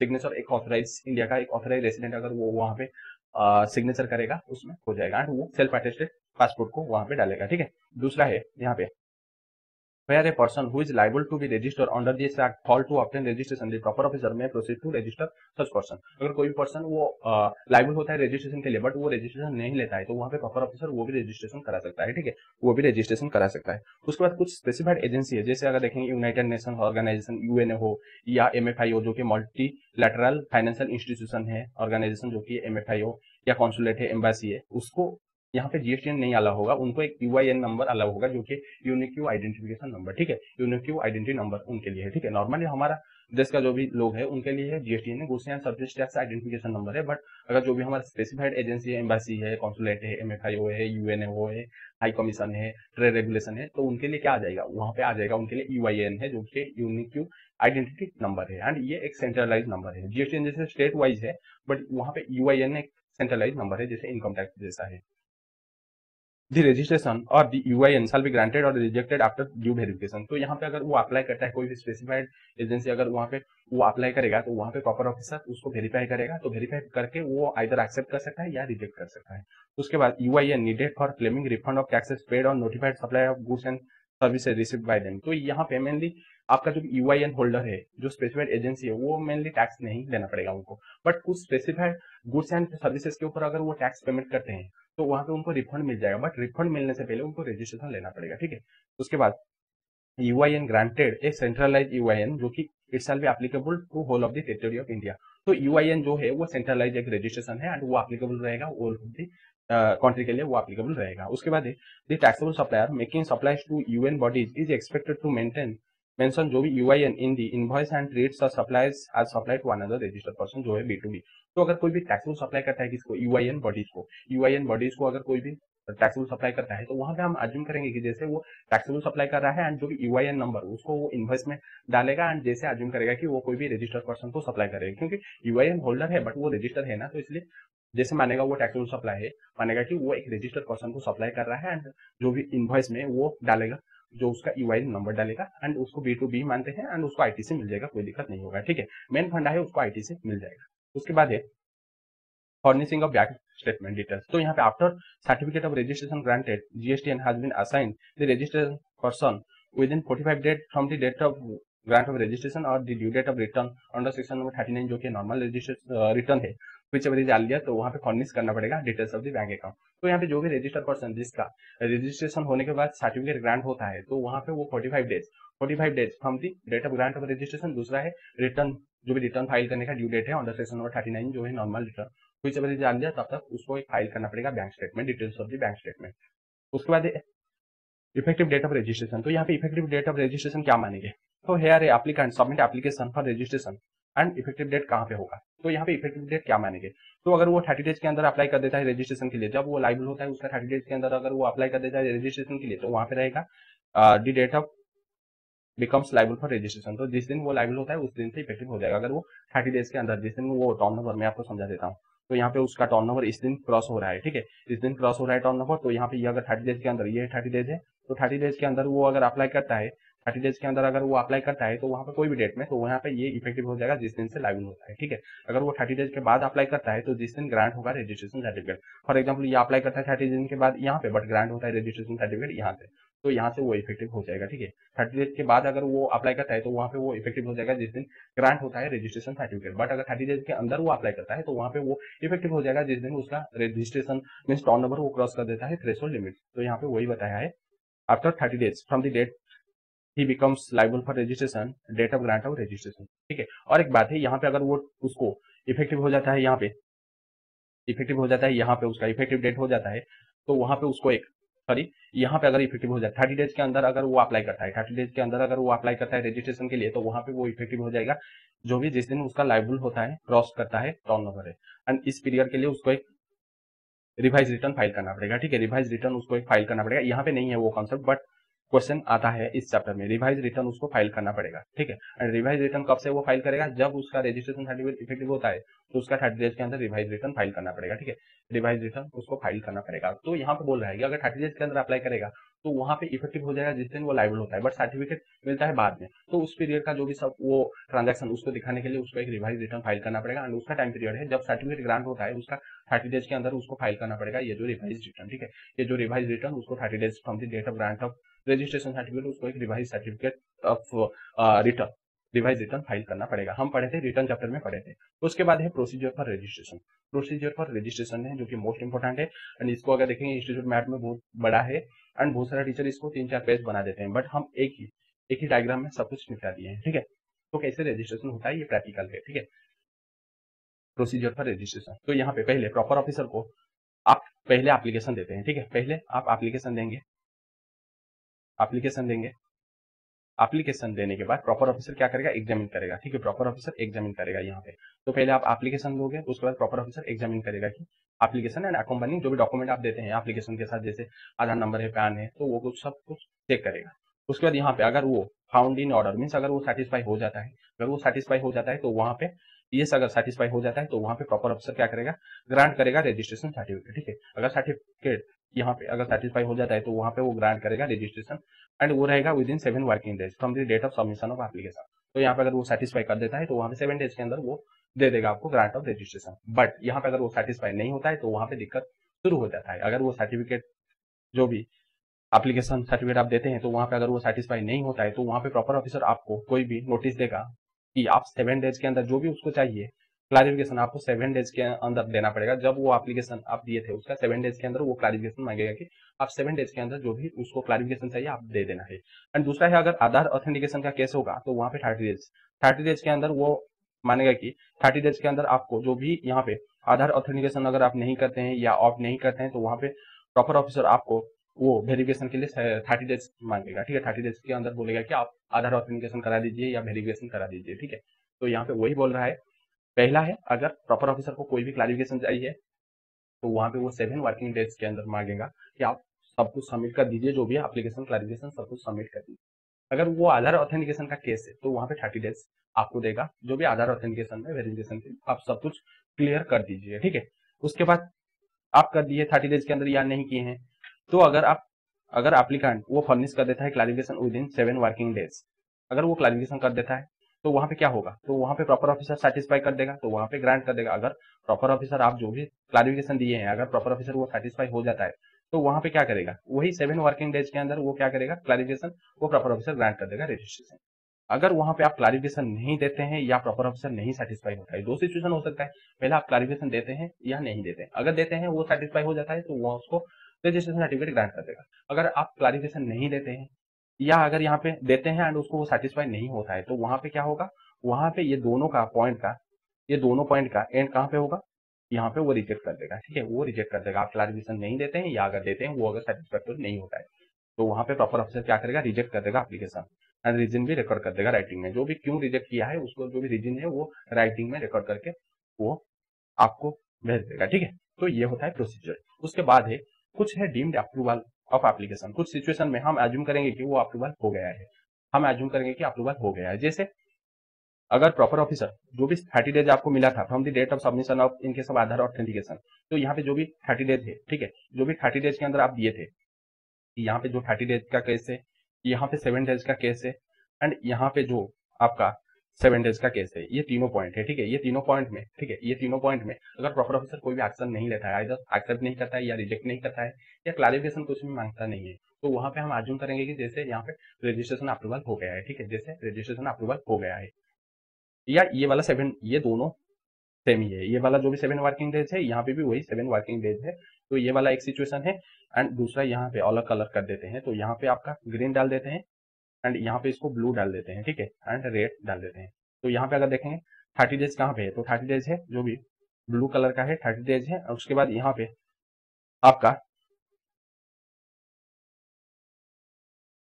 ये वाला है, ग्रीन वाला है, एंड यहाँ पे रेड वाला है। एंड ये जो रेड वाला है ना, ये रेड वाला है, ये वाला नॉर्मल वाला है, ये आपका ग्रीन वाला होगा, ठीक है। ये वाला जो है ये ग्रीन वाला होगा, क्योंकि ये नॉर्मल वाला बोला है कि 7 वर्किंग डेज, ठीक है, यहाँ पे भी 7 वर्किंग डेज, तो यहाँ पे ग्रीन वाला है, ठीक है। ये जो तीनों डेट है, एक है 30 days in case of Aadhaar authentication, दूसरा है 7 डेज जब आप एप्लीकेशन देते हैं उसका 7 वर्किंग डेज, एंड तीसरा है जब आप क्लैरिफिकेशन देते हैं उसका 7 वर्किंग डेज के अंदर अगर कोई भी यहाँ पे प्रॉपर ऑफिसर एक्सेप्ट नहीं करता है या कोई भी रिजेक्ट नहीं करता है, अगर application grant of registration shall be deemed to be approved, ठीक है। अगर प्रॉपर ऑफिसर कुछ भी नहीं करता है तो वहां पे हम मानेंगे कि जैसे उसको अप्रूवल मिल गया है, ठीक है, जैसे उसको अप्रूवल मिल गया है, कोई दिक्कत नहीं होगा, ठीक है। तो वहां पे अप्रूवल मिल गया है। ये जो पॉइंट्स है ना, इसको अगर देखेंगे तो ऐसे पैराग्राफ करके वहां पे डाल दिए हैं सब टीचर लोग, तो वहां पे अगर आप देखेंगे डाउट आ जाएगा आप लोगों को, ठीक है। तो इसलिए जैसे मैं आपको एक डायग्राम बनाया हूँ ऐसे पढ़िए तो आपका पूरा कंप्लीट हो जाएगा। तो यहाँ पे जो नया कॉन्सेप्ट आया है कि जो कि है आधार ऑथेंटिकेशन, ठीक है, आधार ऑथेंटिकेशन का कॉन्सेप्ट आया है।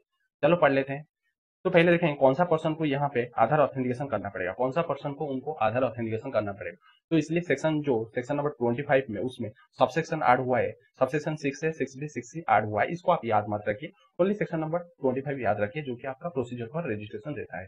तो यहाँ पे कौन कौन सब लाइबल होते हैं आधार ऑथेंटिकेशन के लिए, तो यहाँ पे लाइबल हो गए कि पहले है न्यू एप्लीकेंट। तो न्यू एप्लीकेंट अगर कोई भी पर्सन अगर वो एप्लीकेंट अगर अंडरगो करना पड़ेगा आधार ऑथेंटिकेशन, मीन अंडरगो मीन्स वहां पे उसको ऑथेंटिकेशन करना पड़ेगा, जो प्रूफ ऑफ पोजीशन ऑफ आधार उसके पास है, ठीक है। दो सिचुएशन है, उसको आधार ऑथेंटिकेशन अंडरगो करना पड़ेगा या उसको बताना पड़ेगा कि प्रूफ है, प्रूफ करना पड़ेगा कि उसको पोजीशन है, आधार नंबर उसके पास है, प्रूफ करना पड़ेगा कि हाँ आधार नंबर उसके पास है। While submitting the application for registration, जब वो अप्लाई करेगा रजिस्ट्रेशन के लिए, क्योंकि ये न्यू एप्लीकेंट है ना, तो न्यू एप्लीकेंट हमेशा वो जब रजिस्ट्रेशन करेगा तो वहां पे सब कुछ अप्लाई करेगा, तो वहां पे वो सेड ऑथेंटिकेशन करेगा कि eligible for grant of registration. जब वो आधार ऑथेंटिकेशन करेगा तब उसको एलिजिबल हो जाएगा वहां पे रजिस्ट्रेशन के लिए, ठीक है। उसको हम कब मानेंगे, date of submission of application, ठीक है। तो एप्लीकेशन सबमिट हुआ है अर्लियर ऑफ मानेंगे जब वो आधार ऑथेंटिकेशन किया है या 15 days from the date of submission of application. तो ये हम दो डेट को कंपेयर करेंगे, जो भी अर्लियर होगा हम मानेंगे कि वहां पे सबमिट हो गया है।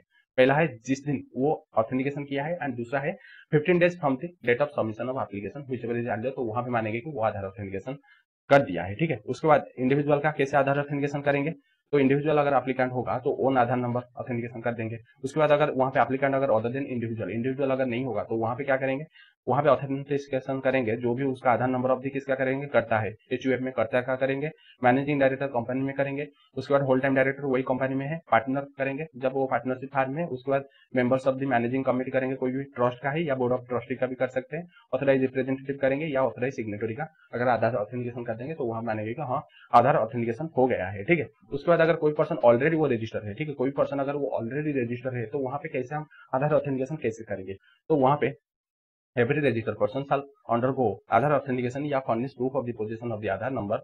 ये इतना इंपॉर्टेंट नहीं है, मैं आपको बता देता हूँ, इंटर लेवल में इतना इंपॉर्टेंट नहीं है, फाइनल लेवल में भी इतना क्वेश्चन नहीं आता है, एक या दो क्वेश्चन आया है, बट इंटर लेवल में कभी भी क्वेश्चन नहीं आया है, इंपॉर्टेंट नहीं है इंटर लेवल में, ठीक है।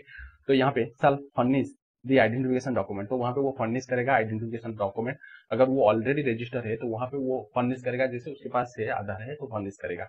कैसे, उसका जो भी आधार एनरोलमेंट आईडी स्लिप है, अगर उसके पास आधार नहीं है तो उसका जब आधार के लिए अप्लाई किया है तो उसके पास एक एनरोलमेंट आईडी होता है, तो वो उसको सबमिट करेगा। क्योंकि अभी तो आधार जल्दी मिल जाता है, पहले जब आधार का केस आया था तो वहां पे आधार बहुत लेट में मिला था, बट आधार जब अप्लाई करते हैं तो वहां पे एक एनरोलमेंट आईडी आ जाता है, तो उसको आप सबमिट कर सकते हैं। उसके साथ आपको सबमिट करेगा कोई भी डॉक्यूमेंट करना पड़ेगा, जैसे बैंक पासबुक है या फोटोग्राफ है, विथ फोटोग्राफ करना पड़ेगा, वोटर आइडेंटिटी कार्ड है, पासपोर्ट है, ड्राइविंग लाइसेंस है, तो आपको यहाँ पे इसको कंपल्सरी सबमिट करना पड़ेगा। प्लस इसके साथ कोई भी यहाँ पे कोई भी डॉक्यूमेंट सबमिट कर सकते हैं, या बैंक पासपोर्ट है या पासबुक या वोटर आइडेंटिटी कार्ड है या पासपोर्ट है या ड्राइविंग लाइसेंस, कोई भी यहाँ पे एक डॉक्यूमेंट प्लस यहाँ पे आपका आधार एनरोलमेंट आईडी, क्योंकि आधार ऑथेंटिकेशन कर रहे हैं ना, तो आधार का तो रहेगा, प्लस दूसरा एक डॉक्यूमेंट रहेगा वेरिफिकेशन के लिए, कंफर्मेशन के लिए। उसके बाद such person shall undergo authentication of Aadhaar number with in a period of 30 days from the allotment of Aadhaar number. तो यहाँ पे उसका ऑथेंटिकेशन हो जाएगा 30 डेज, जब वो अलॉटमेंट होता है तो 30 डेज के अंदर उसको प्रूफ सबमिट करना पड़ेगा। तो वो एनरोलमेंट आईडी पहले वो सबमिट करेगा, उसका जब आधार मिलेगा, आधार नंबर एक्चुअली आधार नंबर मिलेगा, तो वहां पे वो जब मिलता है उसका 30 डेज के अंदर उसको सबमिट करना पड़ेगा, ठीक है, क्योंकि उसके पास नहीं था, बाद में जब आ जाता है तो उसका 30 डेज के अंदर उसको सबमिट करना पड़ेगा, ठीक है। अगर यहाँ पे आधार नंबर अगर असाइन नहीं होता है कोई भी पर्सन, ठीक है, कोई भी पर्सन को अगर आधार नंबर असाइन नहीं होता है, तो अगर वो न्यू एप्लीकेंट होता है तो वहां पे अगर कोई पर्सन अगर आधार असाइन नहीं होता है या अगर वो नहीं करता है ऑथेंटिकेशन, या अगर वो ऑप्ट नहीं करता है ऑथेंटिकेशन करने के लिए, तो उसका 30 days of submission of application, तो उसको एक नोटिस भेजेगा प्रॉपर ऑफिसर की, बोलेगा कि आप आधार ऑथेंटिकेशन कराइए। अगर वो आधार ऑथेंटिकेशन नहीं करने के लिए बोलता है तो उस सिचुएशन में क्या होगा, तो उस सिचुएशन में 60 days from the date of application तो उसका फिजिकल वेरिफिकेशन होगा प्रिंसिपल प्लेस ऑफ बिजनेस, ठीक है। फिजिकल वेरिफिकेशन वो प्रॉपर ऑफिसर जाकर वहाँ पे फिजिकली वेरीफाई करेगा कि हाँ बिजनेस है या नहीं है, वो सब वेरीफाई करेगा, एंड ये 60 डेज के अंदर वेरीफाई होगा जब वो एप्लीकेशन देता है, ठीक है। उसके बाद in lieu of physical verification of place of business the proper officer with the approval of the officer not below the rank of the joint commissioner may carry out the verification of such document as may deems fit and record the region in writing। अगर physical verification के बदले में अगर कोई भी other document है तो वो अदर डॉक्यूमेंट भी वहां पे वेरीफाई कर सकता है, अगर उसको लगता है किसको, जो भी जॉइंट कमिश्नर, ठीक है, जॉइंट कमिश्नर या उसका एबव ऑफिसर को अगर लगता है कि यहाँ पे फिजिकल वेरिफिकेशन नहीं करना चाहिए, अगर कोई भी डॉक्यूमेंट वो चेक करके सेटिस्फाई कर सकते हैं, ठीक है। उसके बाद यहाँ पे इनकेस अगर कोई भी ऑलरेडी रजिस्टर हो चुका है, ठीक है, ऑलरेडी अगर वो रजिस्टर हो चुका है तो वहां पे आधार अगर उसको असाइन नहीं हुआ है या फेल्यूर अगर हो जाता है आधार ऑथेंटिकेशन के लिए, तो वहां पे कुछ ऑल्टरनेटिव वायबल मीन्स देना पड़ेगा, ठीक है। ऑल्टरनेटिव कोई भी वहां पे मोड बताना पड़ेगा कि मेरे पास तो आधार नहीं है, तो आप पैन भी चेक कर सकते हैं या कोई भी पासवर्ड आईडी, कोई भी ऑल्टरनेटिव मीन वहां पे प्रोवाइड करना पड़ेगा, ठीक है, जिसको वैलिड हो जाएगा। अगर वो नहीं करता है तो वो वैलिड नहीं रहेगा, इनवैलिड हो जाएगा, ठीक है। अगर वो रजिस्ट्रेशन लिया है तो रजिस्ट्रेशन भी इनवैलिड हो जाएगा अगर वो आधार ऑथेंटिकेशन नहीं कराता है, ठीक है। उसके बाद कुछ पर्सन है जो कि एग्जाम्प्ट हो जाता है आधार ऑथेंटिकेशन के लिए, मीन्स कुछ पर्सन को आधार ऑथेंटिकेशन नहीं करना पड़ेगा, कुछ पर्सन को आधार ऑथेंटिकेशन नहीं करना पड़ेगा। जैसे अगर देखेंगे कोई भी person who is not citizen of India, बंदा ही नहीं है इंडिया का, तो कैसे वो आधार कहाँ से आएगा उसके पास, वो ऑथेंटिकेशन कराएगा।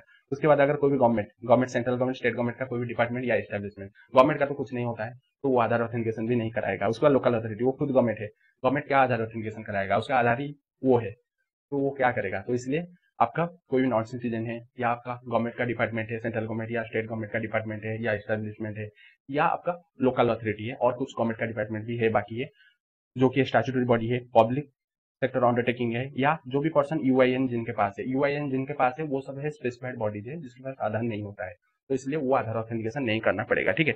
उसके बाद है मोस्ट इंपोर्टेंट है कैसे आप ऑथेंटिकेशन कराएंगे, कैसे आप ऑथेंटिकेशन कराएंगे आधार।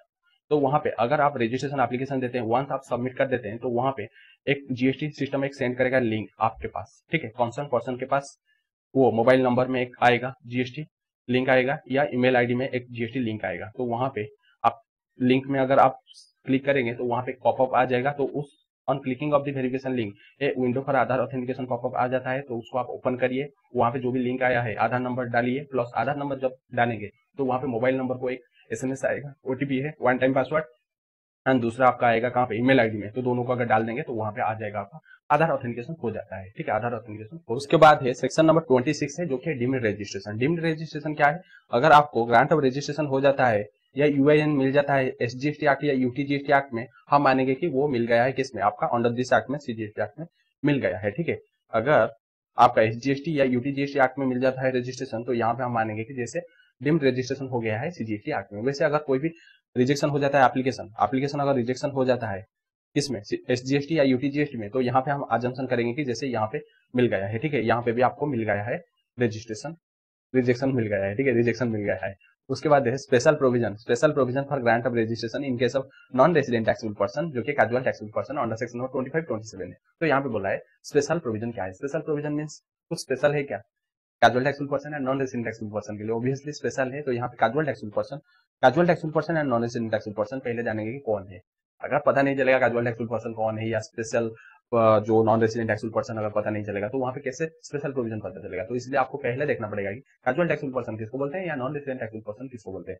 तो पहले casual taxable person means a person occasionally undertakes transaction involving supply of goods and services both in the course of furtherance of business whether as a principal or agent or in any other capacity in a state where no fix place of business. तो यहाँ पे बोल रहा है कि अगर कोई भी पर्सन अगर ओकेजनली में घूमने के लिए जाता है, उसको बोलते हैं ओकेजनली। अगर कोई बिजनेस शुरू करता है जहाँ पे उसका फिक्स प्लेस ऑफ बिजनेस नहीं है, ठीक है, जहाँ पे उसका फिक्स प्लेस ऑफ बिजनेस नहीं है कोई भी स्टेट में, मीन्स मेरा यहाँ पे फिक्स प्लेस ऑफ बिजनेस कहाँ पे है, दिल्ली में है, मैं जाता हूँ मुंबई में, वहां पे कोई भी ओकेजनल बिजनेस स्टार्ट करने के लिए, तो वहां पे मेरे को बोलेंगे कि ये है कैजुअल टैक्सेबल पर्सन, ठीक है।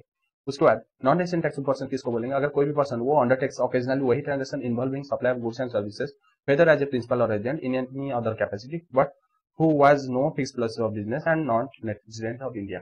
तो यहाँ पे वही बोल रहा है, अगर कोई भी नॉन रेजिडेंट है, ठीक है, कोई भी नॉन रेजिडेंट है, अगर वो इंडिया को आता है, ओकेजनली कोई बिजनेस शुरू करता है जहाँ पे उसका कोई भी बिजनेस प्लेस नहीं है, तो उसको बोलेंगे non resident taxable person. Casual taxable person and non resident taxable person दोनों ही सेम है, बट कैजुअल टैक्सेबल पर्सन वो इंडिया का बंदा है, नॉन रेजिडेंट टैक्सेबल पर्सन वो इंडिया का बंदा नहीं है, वो है नॉन रेजिडेंट। सिंपल है। उसके चलो देखते हैं स्पेशल प्रोविजन क्या है सेक्शन नंबर 27 में। तो सेक्शन नंबर 27 में स्पेशल प्रोविजन क्या है कि both casual taxable person and non-resident taxable person compulsorily get registered under GST irrespective of the threshold limit at least 5 days prior to the commencement of the business। तो यहाँ पे casual taxable person and non-resident taxable person दोनों के लिए compulsory है कि वो 5 days prior to the commencement of the business उनको रजिस्ट्रेशन लेना पड़ेगा, ठीक है, कंपलसरी। तो यहाँ पे रजिस्ट्रेशन स्टार्ट होता है उसका 5 days पहले, यहाँ पे कहाँ पे भी हो सकता है, 5 days पहले उनको रजिस्ट्रेशन लेना पड़ेगा, ठीक है, रजिस्ट्रेशन लेना पड़ेगा। उसके बाद है कि period of validity of the registration certificate granted to CTP and NRTP. तो यहाँ पे वैलिडिटी पीरियड क्या रहेगा, ठीक है, ये जो रजिस्ट्रेशन सर्टिफिकेट ग्रांट होता है casual taxable person and non resident taxable person, तो पीरियड कितना पीरियड के लिए वो सर्टिफिकेट ग्रांट रहेगा, तो वो पीरियड रहेगा 90 डेज रहेगा। और दूसरा रहेगा जो भी पीरियड वो वहां पे डालेंगे जो उनका रजिस्ट्रेशन सर्टिफिकेट में, ऐसे नहीं कि वो 90 डेज के लिए सर्टिफिकेट लेते हैं तो 90 डेज के लिए काम करेंगे, नहीं, उनका जितना पीरियड के लिए वो कोई बिजनेस शुरू करना चाहते हैं तो वो पीरियड और 90 डेज व्हिचएवर इज अर्लियर, ठीक है, whichever is earlier. For example वो रजिस्ट्रेशन सर्टिफिकेट में डालेंगे कि वो शुरू करेंगे 15 डेज के लिए बिजनेस और 90 डेज व्हिचएवर इज अर्लियर, तो ऑब्वियसली 15 डेज के लिए उसका रजिस्ट्रेशन सर्टिफिकेट इफेक्टिव रहेगा। ये एक्सटेंड हो सकता है क्या, ऑब्वियसली एक्सटेंड हो जाएगा 90 डेज, फर्दर 90 डेज एक्सटेंड हो जाएगा, बट उससे ज्यादा नहीं हो पाएगा, means 90 days plus 90 days 180 days maximum हो सकता है, 90 days plus 90 days maximum 180 days हो सकता है, उससे ज्यादा कभी भी नहीं हो पाएगा। अगर उससे ज्यादा के लिए वो बिजनेस शुरू करना चाहते हैं तो वहां पे एक नॉर्मल रजिस्ट्रेशन लेना पड़ेगा, उनको एक नॉर्मल रजिस्ट्रेशन लेना पड़ेगा, ठीक है। यहाँ पे वही दिया है, ये पॉइंट है। अगर अगर in case of long running exhibition, अगर वो बिजनेस एग्जीबिशन में बिजनेस लॉन्ग पीरियड के लिए चलता है, अगर 180 डेज से ज्यादा के लिए, तो वहां पे वो can not be treated as a casual taxable person या नॉन रेजिडेंट टैक्सेबल पर्सन, उनको एक नॉर्मल रजिस्ट्रेशन लेना पड़ेगा एंड जो भी नॉर्मल प्रोविजन सब कुछ लग जाएगा, मींस यहाँ पे मैक्सिमम 180 डेज है। और एक यहाँ पे एक प्रोसीजर है कि वो 90 डेज के लिए उनको एडवांसली टैक्स पेमेंट करना पड़ेगा, ठीक है, एस्टिमेटेड टैक्स पेमेंट करना पड़ेगा एडवांसली। जब वो रजिस्ट्रेशन सर्टिफिकेट के लिए अप्लाई करते हैं तो उनको एडवांसली टैक्स अमाउंट एस्टिमेटेडली पेमेंट करना पड़ेगा, वही बताया है यहाँ पे।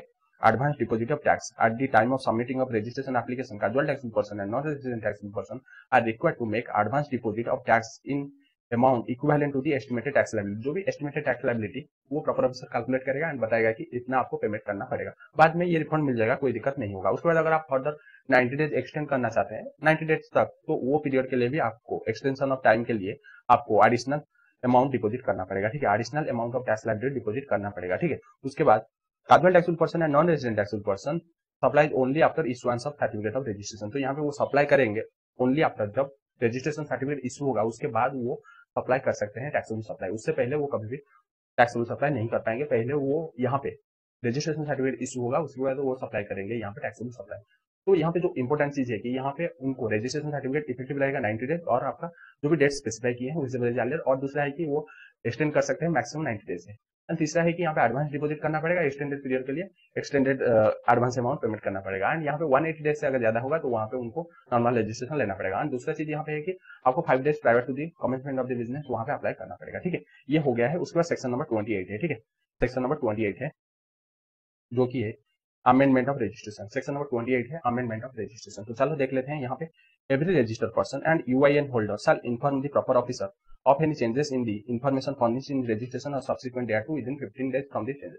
तो यहाँ पे एक बार अगर आपको रजिस्ट्रेशन ग्रांट हो जाता है उसके बाद अगर कोई भी चेंजेस चाहिए या कोई भी ओमिशन हो जाता है, एरर हो जाता है, या कोई भी आपको अगर अमेंडमेंट चाहिए तो वहां पे आप अप्लाई करेंगे। जिस दिन आप चेंजेस करना चाहते हैं उसका 15 डेज के अंदर आप अप्लाई करेंगे, तो वहां पे अप्लाई करोगे प्रॉपर ऑफिसर को। Proper officer may on the basis of approve और reject the amendment of registration particulars and in case of reject giving the opportunity of being heard, approval of the proper officer shall not be required in respect of non-court relief। तो यहाँ पे आपको 15 days के अंदर apply करना पड़ेगा। उसके बाद प्रॉपर ऑफिसर क्या करेगा, चेक करेगा, चेक करके वो आइदर एक्सेप्ट कर सकता है ये जो अमेंडमेंट को, मींस चेंजेस को, या रिजेक्ट कर सकता है, ठीक है। बट रिजेक्ट जब करेगा तो उससे पहले आपको एक अपॉर्चुनिटी देगा कि क्यों ना मैं रिजेक्ट ना करूं, तो आपको क्लैरिफिकेशन मांगेगा, ठीक है। उसके बाद है नॉन कोर एरिया फील्ड, जब होगा तो वहां पे कोई भी आपका प्रॉपर ऑफिसर का यहाँ पे अप्रूवल नहीं चाहिए। बट नॉन एरिया जो फील्ड है, नॉन कोर एरिया फील्ड क्या है मैं आपको बताता हूँ। तो आपका चेंजेस चेंजेस जब होता है तो वो 2 टाइप्स का होता है, ठीक है। कुछ होता है कोर फील्ड, कोर फील्ड होता है, और कुछ होता है नॉन कोर फील्ड है, ठीक है। नॉन कोर फील्ड है, non core means non important, इतना इंपोर्टेंट नहीं है। कोर मीन्स इंपोर्टेंट है। तो non core area and core area किसको बोलते हैं? तो कोर एरिया अगर देखेंगे प्लेस ऑफ बिजनेस, उसका जो भी प्लेस ऑफ बिजनेस, या अगर देखेंगे डायरेक्टर का नाम है, name of director, name of director, तो ये है आपका core area. And non core area क्या होगा, जैसे नंबर है, ठीक है, फोन नंबर अगर चेंज करना है, फोन या ईमेल आईडी, ये सब है नॉन कोर एरिया। तो यहाँ पे बता रहा है कि अगर आप चेंजेस करना चाहते हैं कोर एरिया, तो यहाँ पे कोर फील्ड अगर चेंजेस करना चाहते हैं तो यहाँ पे अप्रूवल चाहिए, अप्रूवल चाहिए, यहाँ पे अप्रूवल चाहिए। बट अगर आप नॉन कोर एरिया में तो वहाँ पे नो अप्रूवल, तो आप चेंजेस कर सकते हैं मोबाइल आईडी या ईमेल आईडी, मोबाइल नंबर या ईमेल आईडी आप चेंज कर सकते हैं, यहाँ पे कोई भी अप्रूवल नहीं चाहिए। बट अगर कोर फील्ड देखें, place of business, name of the director और भी बहुत सारे इंपॉर्टेंट चीजें है, तो वहाँ पे आपको अप्रूवल के लिए अप्लाई करना पड़ेगा 15 days of the changes. Changes जब करते हैं तो उसका 15 डेज के अंदर अप्लाई करना पड़ेगा। उसके बाद प्रॉपर ऑफिसर के पास टाइम है, वो अगर एक्सेप्ट कर सकता है या रिजेक्ट कर सकता है। उसके बाद अगर वो रिजेक्ट कर देता है, अगर एक्सेप्ट या रिजेक्ट कर देता है एसजीएसटी एक्ट या यूटीजीएसटी एक्ट में, तो हम मानेंगे कि यहाँ पे भी एक्सेप्ट या रिजेक्ट हो गया है, किसमें, सीजीएसटी एक्ट में, क्योंकि ये डिम्ड अप्रूवल या डिम्ड रिजेक्शन है, ठीक है। उसके बाद कुछ इंपॉर्टेंट पॉइंट देख लेते हैं ये सेक्शन के रिलेटेड, जैसे कोर फील्ड इन्फॉर्मेशन क्या है, legal name of the business, core field जहाँ पे अप्रूवल चाहिए, address of principal place of business या एडिशनल प्लेस ऑफ बिजनेस, उसके बाद एडिशन और डिलेशन और रिटायरमेंट ऑफ पार्टनर और डायरेक्टर, कर्ता, मैनेजिंग कमिटी और बोर्ड ऑफ ट्रस्टीज या चीफ एग्जीक्यूटिव ऑफिसर, सीईओ, तो कोई भी अगर इंपॉर्टेंट काम है तो उसको बोलते हैं कोर फील्ड एरिया है, ठीक है।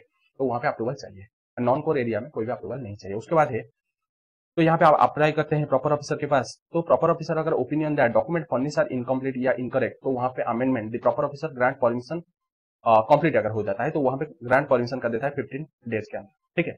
तो यहाँ पे अगर जो भी आप अप्लाई करते हैं, अगर प्रॉपर डॉक्यूमेंट है, करेक्ट है, तो वहां पे वो ग्रांट कर देता है 15 डेज के अंदर, आपका अप्रूवल दे देता है अमेंडमेंट के लिए। अगर यहाँ पे प्रॉपर ऑफिसर ओपिनियन दैट की जो भी डॉक्यूमेंट वो फर्निश किया है वो इनकम्प्लीट है या इनकरेक्ट है, तो वहाँ पे proper officer with in 15 days of receipt of application वो एक शो कोज नोटिस मींस एक नोटिस देता है कि आप amendment should not be rejected. तो वहां पे वो शो कोज नोटिस देगा कि क्यों मैं ना आपका अमेंडमेंट रिजेक्ट ना करूं, मीन्स वो अपॉर्चुनिटी देगा। तो अपॉर्चुनिटी देगा 7 वर्किंग डेज के लिए, तो वहां पे मींस क्लैरिफिकेशन मांगेगा, तो यहाँ पे registered person with in 7 days वो रिप्लाई देगा, एंड अगर वो सेटिस्फैक्टरी होगा तो वहां पे सर्टिफिकेट ग्रांट हो जाएगा, मीन्स वो अमेंडेड हो जाएगा। अगर वो रिप्लाई अगर रिसीव नहीं करता है 7 वर्किंग डेज के अंदर, या अगर रिप्लाई रिसीव करता है एंड वो नॉट सेटिस्फैक्टरी, अगर वो सेटिस्फाई नहीं होता है, तो वहां पे वो रिजेक्ट कर देगा एप्लीकेशन, ठीक है। तो वो मैं बता देता हूँ, जब चेंजेस होता है तो उसका 15 डेज के अंदर आप अप्लाई करोगे, अगर सब कुछ सही है तो वो आपको एप्लीकेशन को, जो अमेंडमेंट का एप्लीकेशन को अप्रूव दे देगा। अगर कोई भी इनकम्प्लीट है तो वहां पे आपसे वो क्लैरिफिकेशन मांगेगा 7 वर्किंग डेज के अंदर। अगर आप क्लैरिफिकेशन दे देते हैं तो वहां पे अगर सेटिस्फाई हो जाएगा तो वहां पे आपको एप्लीकेशन जो भी दिए थे वो अप्रूव कर देगा अमेंडमेंट के लिए। अगर आप वहां पे क्लैरिफिकेशन नहीं देते हैं, या अगर देते हैं वो सेटिस्फैक्टरी नहीं होता है, तो वहां पे वो क्या करेगा, वो बोलेगा कि रिजेक्ट कर देगा आपका एप्लीकेशन, ठीक है। अगर वो कोई एक्शन नहीं लेता है ये 15 डेज या आपका 7 वर्किंग डेज के अंदर, अगर कोई भी एक्शन नहीं लेता है, जैसे आइदर एक्सेप्ट नहीं करता है या रिजेक्ट नहीं करता है या कोई क्लैरिफिकेशन नहीं मांगता है, तो वहां पे हम मानेंगे कि जैसे डीम्ड अप्रूवल हो चुका है, ठीक है, डीम्ड अप्रूवल हो गया है, वही बताया है डीम्ड अप्रूवल। अगर proper officer fails to take any action within 15 working days from the date of submission of application या within 7 working days from the date of received of reply of show cause notice, certificate registration shall be stand amended, means approval हो गया है amendment के लिए। तो यहाँ पे section number 28 खत्म हो जाता है। उसके बाद चलो चलते हैं सेक्शन नंबर 29 को, जो कि है सेक्शन नंबर 29 बताया है कि कैंसलेशन और सस्पेंशन ऑफ रजिस्ट्रेशन। तो यहाँ पे कैंसलेशन या सस्पेंशन हो जाता है रजिस्ट्रेशन। तो देख लेते हैं, proper officer may either on his own motion or an application filed by the registered person where the business has been discontinued or transferred fully or death of the proprietor or amalgamated or demerger or any change in the constitution, या taxable person is no longer to be liable to be registered। तो यहाँ पे बोल रहा है proper officer either own motion में, proper officer अगर चाहे खुद या कोई भी रजिस्ट्रेशन पर्सन अगर वो अप्लाई करता है तो वहां पे उसका रजिस्ट्रेशन कैंसिल हो सकता है। कौन सा सिचुएशन क्या है, अगर उसका बिजनेस डिसकंटिन्यू हो जाता है या ट्रांसफर हो जाता है या अमालगमेटेड हो जाता है, या अगर यहाँ पे वो अगर कॉन्स्टिट्यूशन अगर चेंज हो जाता है या अगर वो यहाँ पे लाइबल नहीं होता है रजिस्ट्रेशन के लिए, उसका टर्नओवर पहले वो रजिस्ट्रेशन लिया था बट उसका टर्नओवर जो भी 20 लाख 10 लाख से कम हो रहा है तो वहाँ पे वो लाइबल नहीं होगा, तो वहाँ पे वो रजिस्ट्रेशन के लिए अप्लाई कर सकता है खुद या प्रॉपर ऑफिसर खुद वहाँ पे कैंसिल कर सकता है। ठीक है, ये है पहला सिचुएशन। उसके बाद कुछ सिचुएशन है proper officer may cancel the registration of a person from such date including retrospective date as may be deemed fit। तो यहाँ पे प्रॉपर ऑफिसर अगर चाहे तो वो रजिस्ट्रेशन कैंसिल कर सकता है फ्रॉम द फॉलोइंग डेट, या रेट्रोस्पेक्टिव डेट से भी वो कैंसिल कर सकता है। तो कौन सा डेट है, तो यहाँ पे अगर registered person not conduct any business या वायोलेशन ऑफ एनी प्रोविजन, तो यहाँ पे अगर कोई भी रजिस्टर्ड पर्सन अगर वो बिजनेस ही कंडक्ट नहीं कर रहा है, मीन बिजनेस ही नहीं कर रहा है, या अगर वो वायलेट कर रहा है प्रोविजन, तो वहाँ पे रजिस्ट्रेशन कैंसिल करा देगा उस दिन से। उसके बाद अगर वो एक कंपोजिशन टैक्स पेयर है एंड यहाँ पे था कि वो 3 कॉन्जिक्यूटिव टैक्स पीरियड के लिए वो रिटर्न नहीं फर्निश किया था, बट वो अमेंडेड होके हो गया है कि अगर वो return for a financial year beyond the 3 month from the due date अगर वो फाइल नहीं करता है, तो यहाँ पे एक कॉम्पोजिशन टैक्स पेयर वो क्वार्टरली रिटर्न फाइल करता है। तो जब उसका ड्यू डेट होने के बाद 3 मंथ ऑलरेडी लास्ट हो चुका है बट वो रिटर्न नहीं फाइल करता है, तो वहां पे रजिस्ट्रेशन कैंसिल कर देता है प्रॉपर ऑफिसर उस डेट से जब वो 3 मंथ कंप्लीट हो जाएगा। ठीक है, अगर कॉम्पोजिशन टैक्स पेयर अगर जो भी ड्यू डेट है उसका ड्यू डेट का 3 मंथ ऑलरेडी हो चुका है बट वो वहां पे रिटर्न सबमिट नहीं कर रहा है, तो वहां पे कैंसिल हो जाएगा। उसके बाद अगर नॉर्मल रजिस्टर्ड पर्सन अगर वो फर्निश नहीं करता है for a continuous period of 6 month, ठीक है, अगर कॉन्टिन्यूस पीरियड ऑफ 6 मंथ के लिए अगर वो रिटर्न फर्निश नहीं करता है तो कैंसिल हो जाएगा। तो यहाँ पे कॉन्टिन्यूस टैक्स पीरियड क्या है, तो कॉन्टिन्यूस जो भी टैक्स पीरियड 6 मंथ है, तो यहाँ पे क्या है, तो कॉन्टिन्यूस टैक्स पीरियड मीन्स यहाँ पे अगर वो एक registered person who is required to file under section number 39 for each month part of the there of furnish a continuous period of 6 month, तो यहाँ पे नॉर्मल रजिस्टर्ड पर्सन अगर 6 month या रिटर्न नहीं फाइल करता है तो उसको बोलते हैं कॉन्टिन्यूस पीरियड। तो कॉन्टिन्यूस पीरियड के लिए रिटर्न अगर फाइल नहीं करता है तो वहां पे भी रजिस्ट्रेशन कैंसिल हो जाएगा। ठीक है, कॉन्टिन्यूस पीरियड ऑफ 6 मंथ के लिए अगर वो रिटर्न नहीं फाइल करता है तो वहां पे उसका रजिस्ट्रेशन कैंसिल हो जाएगा। अगर यहाँ पे कॉम्पोजिशन टैक्स पेयर है, अगर वो कंटिन्यूस पीरियड ऑफ अगर 2 टैक्स पीरियड का 2 क्वार्टर का अगर रिटर्न नहीं फाइल करता है तो वहां पे भी उसका रजिस्ट्रेशन कैंसिल हो जाएगा। तो यहाँ पे अमेंडमेंट है नया जो पार्ट आया है कि अगर कोई भी रजिस्टर्ड पर्सन अगर 6 नॉर्मल रजिस्टर्ड पर्सन अगर 6 मंथ का अगर रिटर्न नहीं फाइल करता है कंटिन्यूसली, या अगर कॉम्पोजिशन टैक्स पेयर अगर 2 टैक्स पीरियड का रिटर्न अगर वो कंटिन्यूसली फाइल नहीं करता है तो वहां पे रजिस्ट्रेशन कैंसिल हो जाएगा। ठीक है, अगर यहाँ पे एक पर्सन, उसका नेक्स्ट पॉइंट है, अगर कोई भी वॉलंटरी रजिस्ट्रेशन लिया था बट वो बिजनेस कंटिन्यू नहीं कर रहा है, कमेंस नहीं कर रहा है 6 मंथ फ्रॉम द रजिस्ट्रेशन, तो एक पर्सन वो वॉलंटरी रजिस्ट्रेशन ले गया था बट 6 मंथ हो गया है अभी तक वो कोई बिजनेस शुरू नहीं कर रहा है, तो वहां पे कैंसिल हो जाएगा।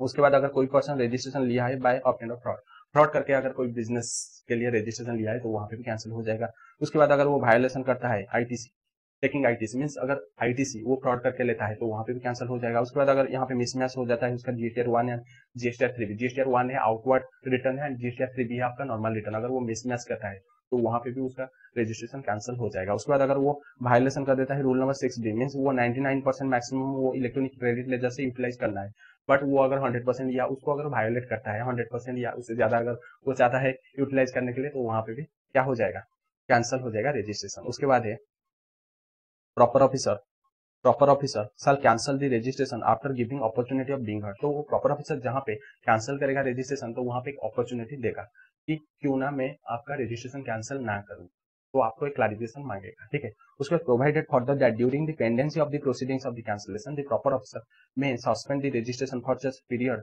इन such manner as may be prescribed. अगर वहां पे पेंडेंसी चल रहा है कैंसिलेशन का प्रोसीडिंग तो वहां पे अगर प्रॉपर ऑफिसर को लगता है तो वो सस्पेंड कर सकता है, सस्पेंड मीन्स फ्रीज कर सकता है कुछ पीरियड के लिए, उसको जो भी पीरियड लगे। उसके बाद the cancellation of registration not affect the liability of the person to pay tax and other dues. अगर आपका रजिस्ट्रेशन कैंसिल हो जाता है तो वहां पे आपको अगर कोई भी टैक्स लाइबिलिटी देना है पहले से तो आपको टैक्स लाइबिलिटी देना पड़ेगा, कैंसिल होने के बाद भी देना पड़ेगा। तो क्यों है प्रोविजन, अगर कोई भी टैक्सेबल पर्सन वो फ्रॉड करके बोलता है कि मैं कैंसिल कर दूंगा रजिस्ट्रेशन, तो टैक्स नहीं देना पड़ेगा, टैक्स देना पड़ेगा कैंसिल करने के बाद, मीन्स आपको आउटपुट टैक्स लाइबिलिटी देना ही है अगर कैंसिल भी कर देते हैं। उसके बाद है कि अगर कैंसिलेशन हो जाता है एसजीएसटी एक्ट या UTGST act means deemed approval या डिम्ड कैंसिलेशन हो जाएगा किसमें, आपका सीजीएसटी एक्ट में वो कैंसिलेशन हो जाएगा, मीन्स यहाँ पे डिम्ड कैंसिलेशन का प्रोविजन लग जाता है। ठीक है, उसके बाद यहाँ पे कैसे यूटिलाइज होगा, तो हम इसको ऑलरेडी पढ़े थे किसमें, सेक्शन नंबर 18 में पढ़े थे आईटीसी चैप्टर में, आईटीसी चैप्टर में पढ़े थे, सेक्शन नंबर 18 आईटीसी चैप्टर में पढ़े थे, तो वहां पे आप रेफर कर देना क्योंकि यहाँ पे अगर पढ़ोगे तो यहाँ पे डाउट आ जाएगा एंड इसके रिलेटेड क्वेश्चन यहाँ पे नहीं आता है। यहाँ पे बोल रहा है अगर कोई भी पर्सन का कोई भी रजिस्टर्ड पर्सन अगर कैंसिल कर देता है तो वहां पे डेबिट हो जाएगा इलेक्ट्रॉनिक क्रेडिट लेजर या कैश लेजर, कितना हो जाएगा जो भी आईटीसी है, ठीक है, जो भी आईटीसी है स्टॉक का मिल जाएगा immediately preceding to the date जिस दिन उसका रजिस्ट्रेशन कैंसिल हो जाता है तो उसको आईटीसी देना पड़ेगा, और जो भी output tax liability on such goods whichever is higher उसको देना पड़ेगा। कैपिटल गुड्स में वही 5% पर क्वार्टर और part of the quarter less हो जाएगा, जो कि हम ऑलरेडी पढ़ के आए थे, एंड दूसरा है कि tax on transaction value whichever is higher. ठीक है, ये कौन सा सिचुएशन में आपको बता रहा हूँ, अगर कोई पर्सन वो ऑलरेडी कोई भी एसेट परचेज किया था, उसके बाद आईटीसी ऑलरेडी क्लेम कर चुका था, उसके बाद वो जो एसेट को सेल कर रहा है, तो वहां पे उसको देना पड़ेगा जो भी आईटीसी है उसमें से 5% और क्वार्टर और part of the quarter reduce हो जाएगा, जो भी बैलेंस रहेगा। एंड दूसरा है tax on transaction value mean sale value के ऊपर जो भी टैक्स है व्हिचएवर इज हायर उसको देना पड़ेगा। एंड दूसरा चीज यहाँ पे है कि स्टॉक जिस दिन कैंसिल होता है उसका पिछले दिन जो भी स्टॉक है उसके ऊपर देना पड़ेगा, सब कुछ टैक्स देना पड़ेगा। ठीक है, उसका जो सस्पेंड कर देता है, प्रॉपर ऑफिसर के पास पावर है, तो कितना पीरियड के लिए वो सस्पेंड कर सकता है, period and manner of suspension of registration क्या होगा।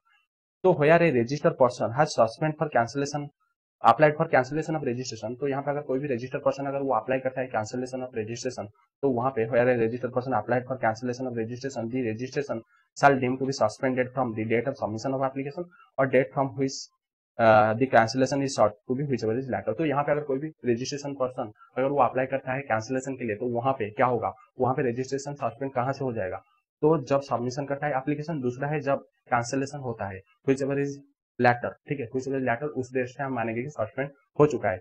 उसके बाद होया रे cancellation of registration has been initiated by department on their own motion, तो वहां पे proper officer after affording the reasonable opportunity of being heard suspend the registration of such person with effect from the date determined by him. अगर यहाँ पे proper officer अगर वो suspend करता है तो वहां पे उस डेट से वो सस्पेंड करेगा जो भी वो डिटरमाइन करेगा, बट सस्पेंड करने से पहले वो एक अपॉर्चुनिटी देगा, एक आपको क्लैरिफिकेशन मांगेगा, उसके बाद वो सस्पेंड करेगा। ठीक है, उसके बाद एक registered person whose registration has been suspended shall not make any taxable supply shall not require to furnish any return during such suspension.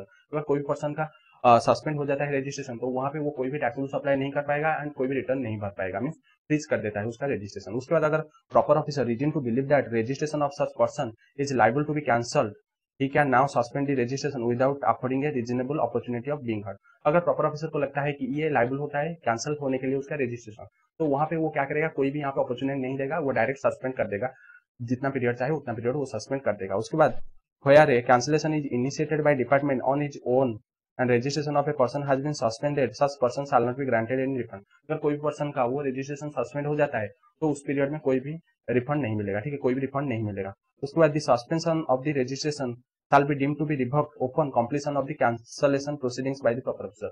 तो यहाँ पे सस्पेंशन कब कंप्लीट हो जाएगा, जब कैंसिल हो जाएगा सर्टिफिकेट, फाइनल स्टेज है कैंसिलेशन, कैंसिलेशन से पहले है सस्पेंशन। अगर कैंसिलेशन हो जाता है फाइनल स्टेज, तो उसके बाद तो सस्पेंशन नहीं हो सकता है, हम मानेंगे कि सस्पेंशन भी कंप्लीट हो चुका है। उसके बाद हो यार रजिस्टर्ड पर्सन अगर वो suspend due to non filing of return and registration has not been cancelled by the proper officer, the suspension of the registration shall be deemed to be revoked upon furnishing of all pending return. अगर कोई भी person उसका suspend हो चुका है registration किस लिए, अगर वो रिटर्न नहीं फाइल किया था तो इसीलिए सस्पेंड हो चुका है, बट कैंसिल नहीं हुआ है अब तक, तो वो अगर ऑल जो पेंडिंग रिटर्न अगर सब कुछ वो फाइल कर देता है एंड रजिस्ट्रेशन अभी तक वो कैंसिल नहीं हुआ है, तो वो रिवोक हो जाएगा, मींस वो री रजिस्ट्रेशन हो जाएगा। अगर वो सब रिटर्न सब कुछ फाइल कर देगा, सब कुछ रिटर्न यहाँ पे फाइल कर देगा, तो वो रिवोक हो जाएगा। ठीक है, रिवोक हो जाएगा। उसके बाद है ये आपका खत्म हो जाता है, सेक्शन नंबर 29 खत्म हो जाता है। उसका लास्ट सेक्शन देखेंगे सेक्शन नंबर 30, जो कि क्या है, ये है revocation of cancellation of registration. Revocation of cancellation of registration, तो यहाँ पे any registered person whose registration cancelled by the proper officer on his own motion, तो कोई भी रजिस्टर्ड पर्सन जिसका रजिस्ट्रेशन कैंसिल कर देता है प्रॉपर ऑफिसर ओन मोशन और may apply by such officer for revocation of cancellation within 30 days from the cancellation order। तो यहाँ पे अगर प्रॉपर ऑफिसर कोई भी रजिस्ट्रेशन कैंसिल कर देता है ओन मोशन अपने आप, तो वहां पे जो भी पर्सन जिसका कैंसिल हो जाता है तो वो रिवोकेशन के लिए अप्लाई करता है, री रजिस्ट्रेशन के लिए अप्लाई करता है 30 डेज के अंदर। जिस दिन वो कैंसिलेशन ऑर्डर आता है उसके 30 डेज के अंदर उसको अप्लाई करना पड़ेगा। उसके बाद वो 30 डेज को एक्सटेंड कर सकता है कौन, एडिशनल कमिश्नर या ज्वाइंट कमिश्नर एक्सटेंड कर देते हैं फर्दर 30 डेज। ठीक है, अगर प्रॉपर रीजन है तो वहां पे उस 30 डेज को फर्दर यहाँ पे एक्सटेंड कर सकते हैं एडिशनल कमिश्नर या joint commissioner, further 30 days extend कर सकते हैं। उसके बाद और by the commissioner by 30 days, तो यहाँ पे कमिश्नर भी फर्दर 30 डेज एक्सटेंड कर सकते हैं। मीन्स यहाँ पे पहले उसके लिए 30 डेज है, प्लस यहाँ पे 30 डेज कौन एक्सटेंड कर सकते हैं, मीन्स यहाँ पे 60 डेज कर सकते हैं कौन, हम इसको 60 डेज करा सकते हैं एडिशनल कमिश्नर या ज्वाइंट कमिश्नर, एसी या जैसे यहाँ पे 60 डेज करा सकते हैं। उसके बाद ये 60 डेज को 90 डेज करा सकता है कौन, कमिश्नर। ठीक है, तो ये है प्रोविजन, मींस वो एक्सटेंड करा सकते हैं डेट एप्लीकेशन फाइल करने के लिए, रिवोकेशन के लिए। उसके बाद proper officer may by order either revoke the cancellation of registration और reject application by giving applicant opportunity of being heard. तो यहाँ पे प्रॉपर ऑफिसर बाय ऑर्डर वो रिवोक कर सकता है, अगर वो यहाँ पे अगर वो अप्रूव हो जाता है या अगर सेटिस्फाई हो जाता है तो वहां पे वो कैंसिलेशन को रिवोक कर सकता है या उसको रिजेक्ट कर सकता है जो एप्लीकेशन हो, बट रिजेक्ट करने से पहले एक अपॉर्चुनिटी देगा, मींस क्लैरिफिकेशन मांगेगा। उसके बाद अगर रिवोकेशन हो जाता है आपका एसजीएसटी या यूटीजीएसटी एक्ट में, तो वहां पे deemed to be revocation of cancellation of registration under CGST act. अगर एसजीएसटी यूटीजीएसटी में रिवोक हो जाता है तो यहाँ पे हम एज्यूम करेंगे कि ये जो एक्ट में रिवोक हो जाएगा, ठीक है। तो यहाँ पे आपका पूरा रजिस्ट्रेशन चैप्टर खत्म हो जाता है। तो क्या क्या सेक्शन पढ़े हैं? सेक्शन नंबर 22 है आपका है नॉर्मल रजिस्ट्रेशन, सेक्शन नंबर 23 है exemption from registration, section number 24 है कंपल्सरी रजिस्ट्रेशन, सेक्शन नंबर 25 है procedure for registration, section number 26 है डीम्ड रजिस्ट्रेशन, सेक्शन नंबर 27 है casual taxable person non resident taxable person के related special provision, section number 28 है 28 क्या है 28 है amendment of registration, section number 29 है cancellation and suspension, section number 30 है revocation of cancellation. And इसको हम कैसे याद रखे थे? एनईसी पीडीसी एसीआर याद रखे थे। तो यहाँ पे आपका पूरा खत्म हो जाता है रजिस्ट्रेशन चैप्टर। तो आज के लिए इतना ही। एंड ये नोट्स अगर चाहिए तो हमारा जो भी टेलीग्राम चैनल में मिल जाएगा, उसका लिंक डिस्क्रिप्शन बॉक्स में है, वहां से जाकर डाउनलोड कर लीजिए। और एक बात है, हमारे चैनल को सब्सक्राइब कर लीजिए क्योंकि आपके बेनिफिट के लिए आगे वाला दिन में बहुत सारा वीडियोज आएगा। एंड आप इसको शेयर भी करिए फ्रेंड्स के साथ। तो आज के लिए इतना ही, मिलते हैं नेक्स्ट पार्ट में।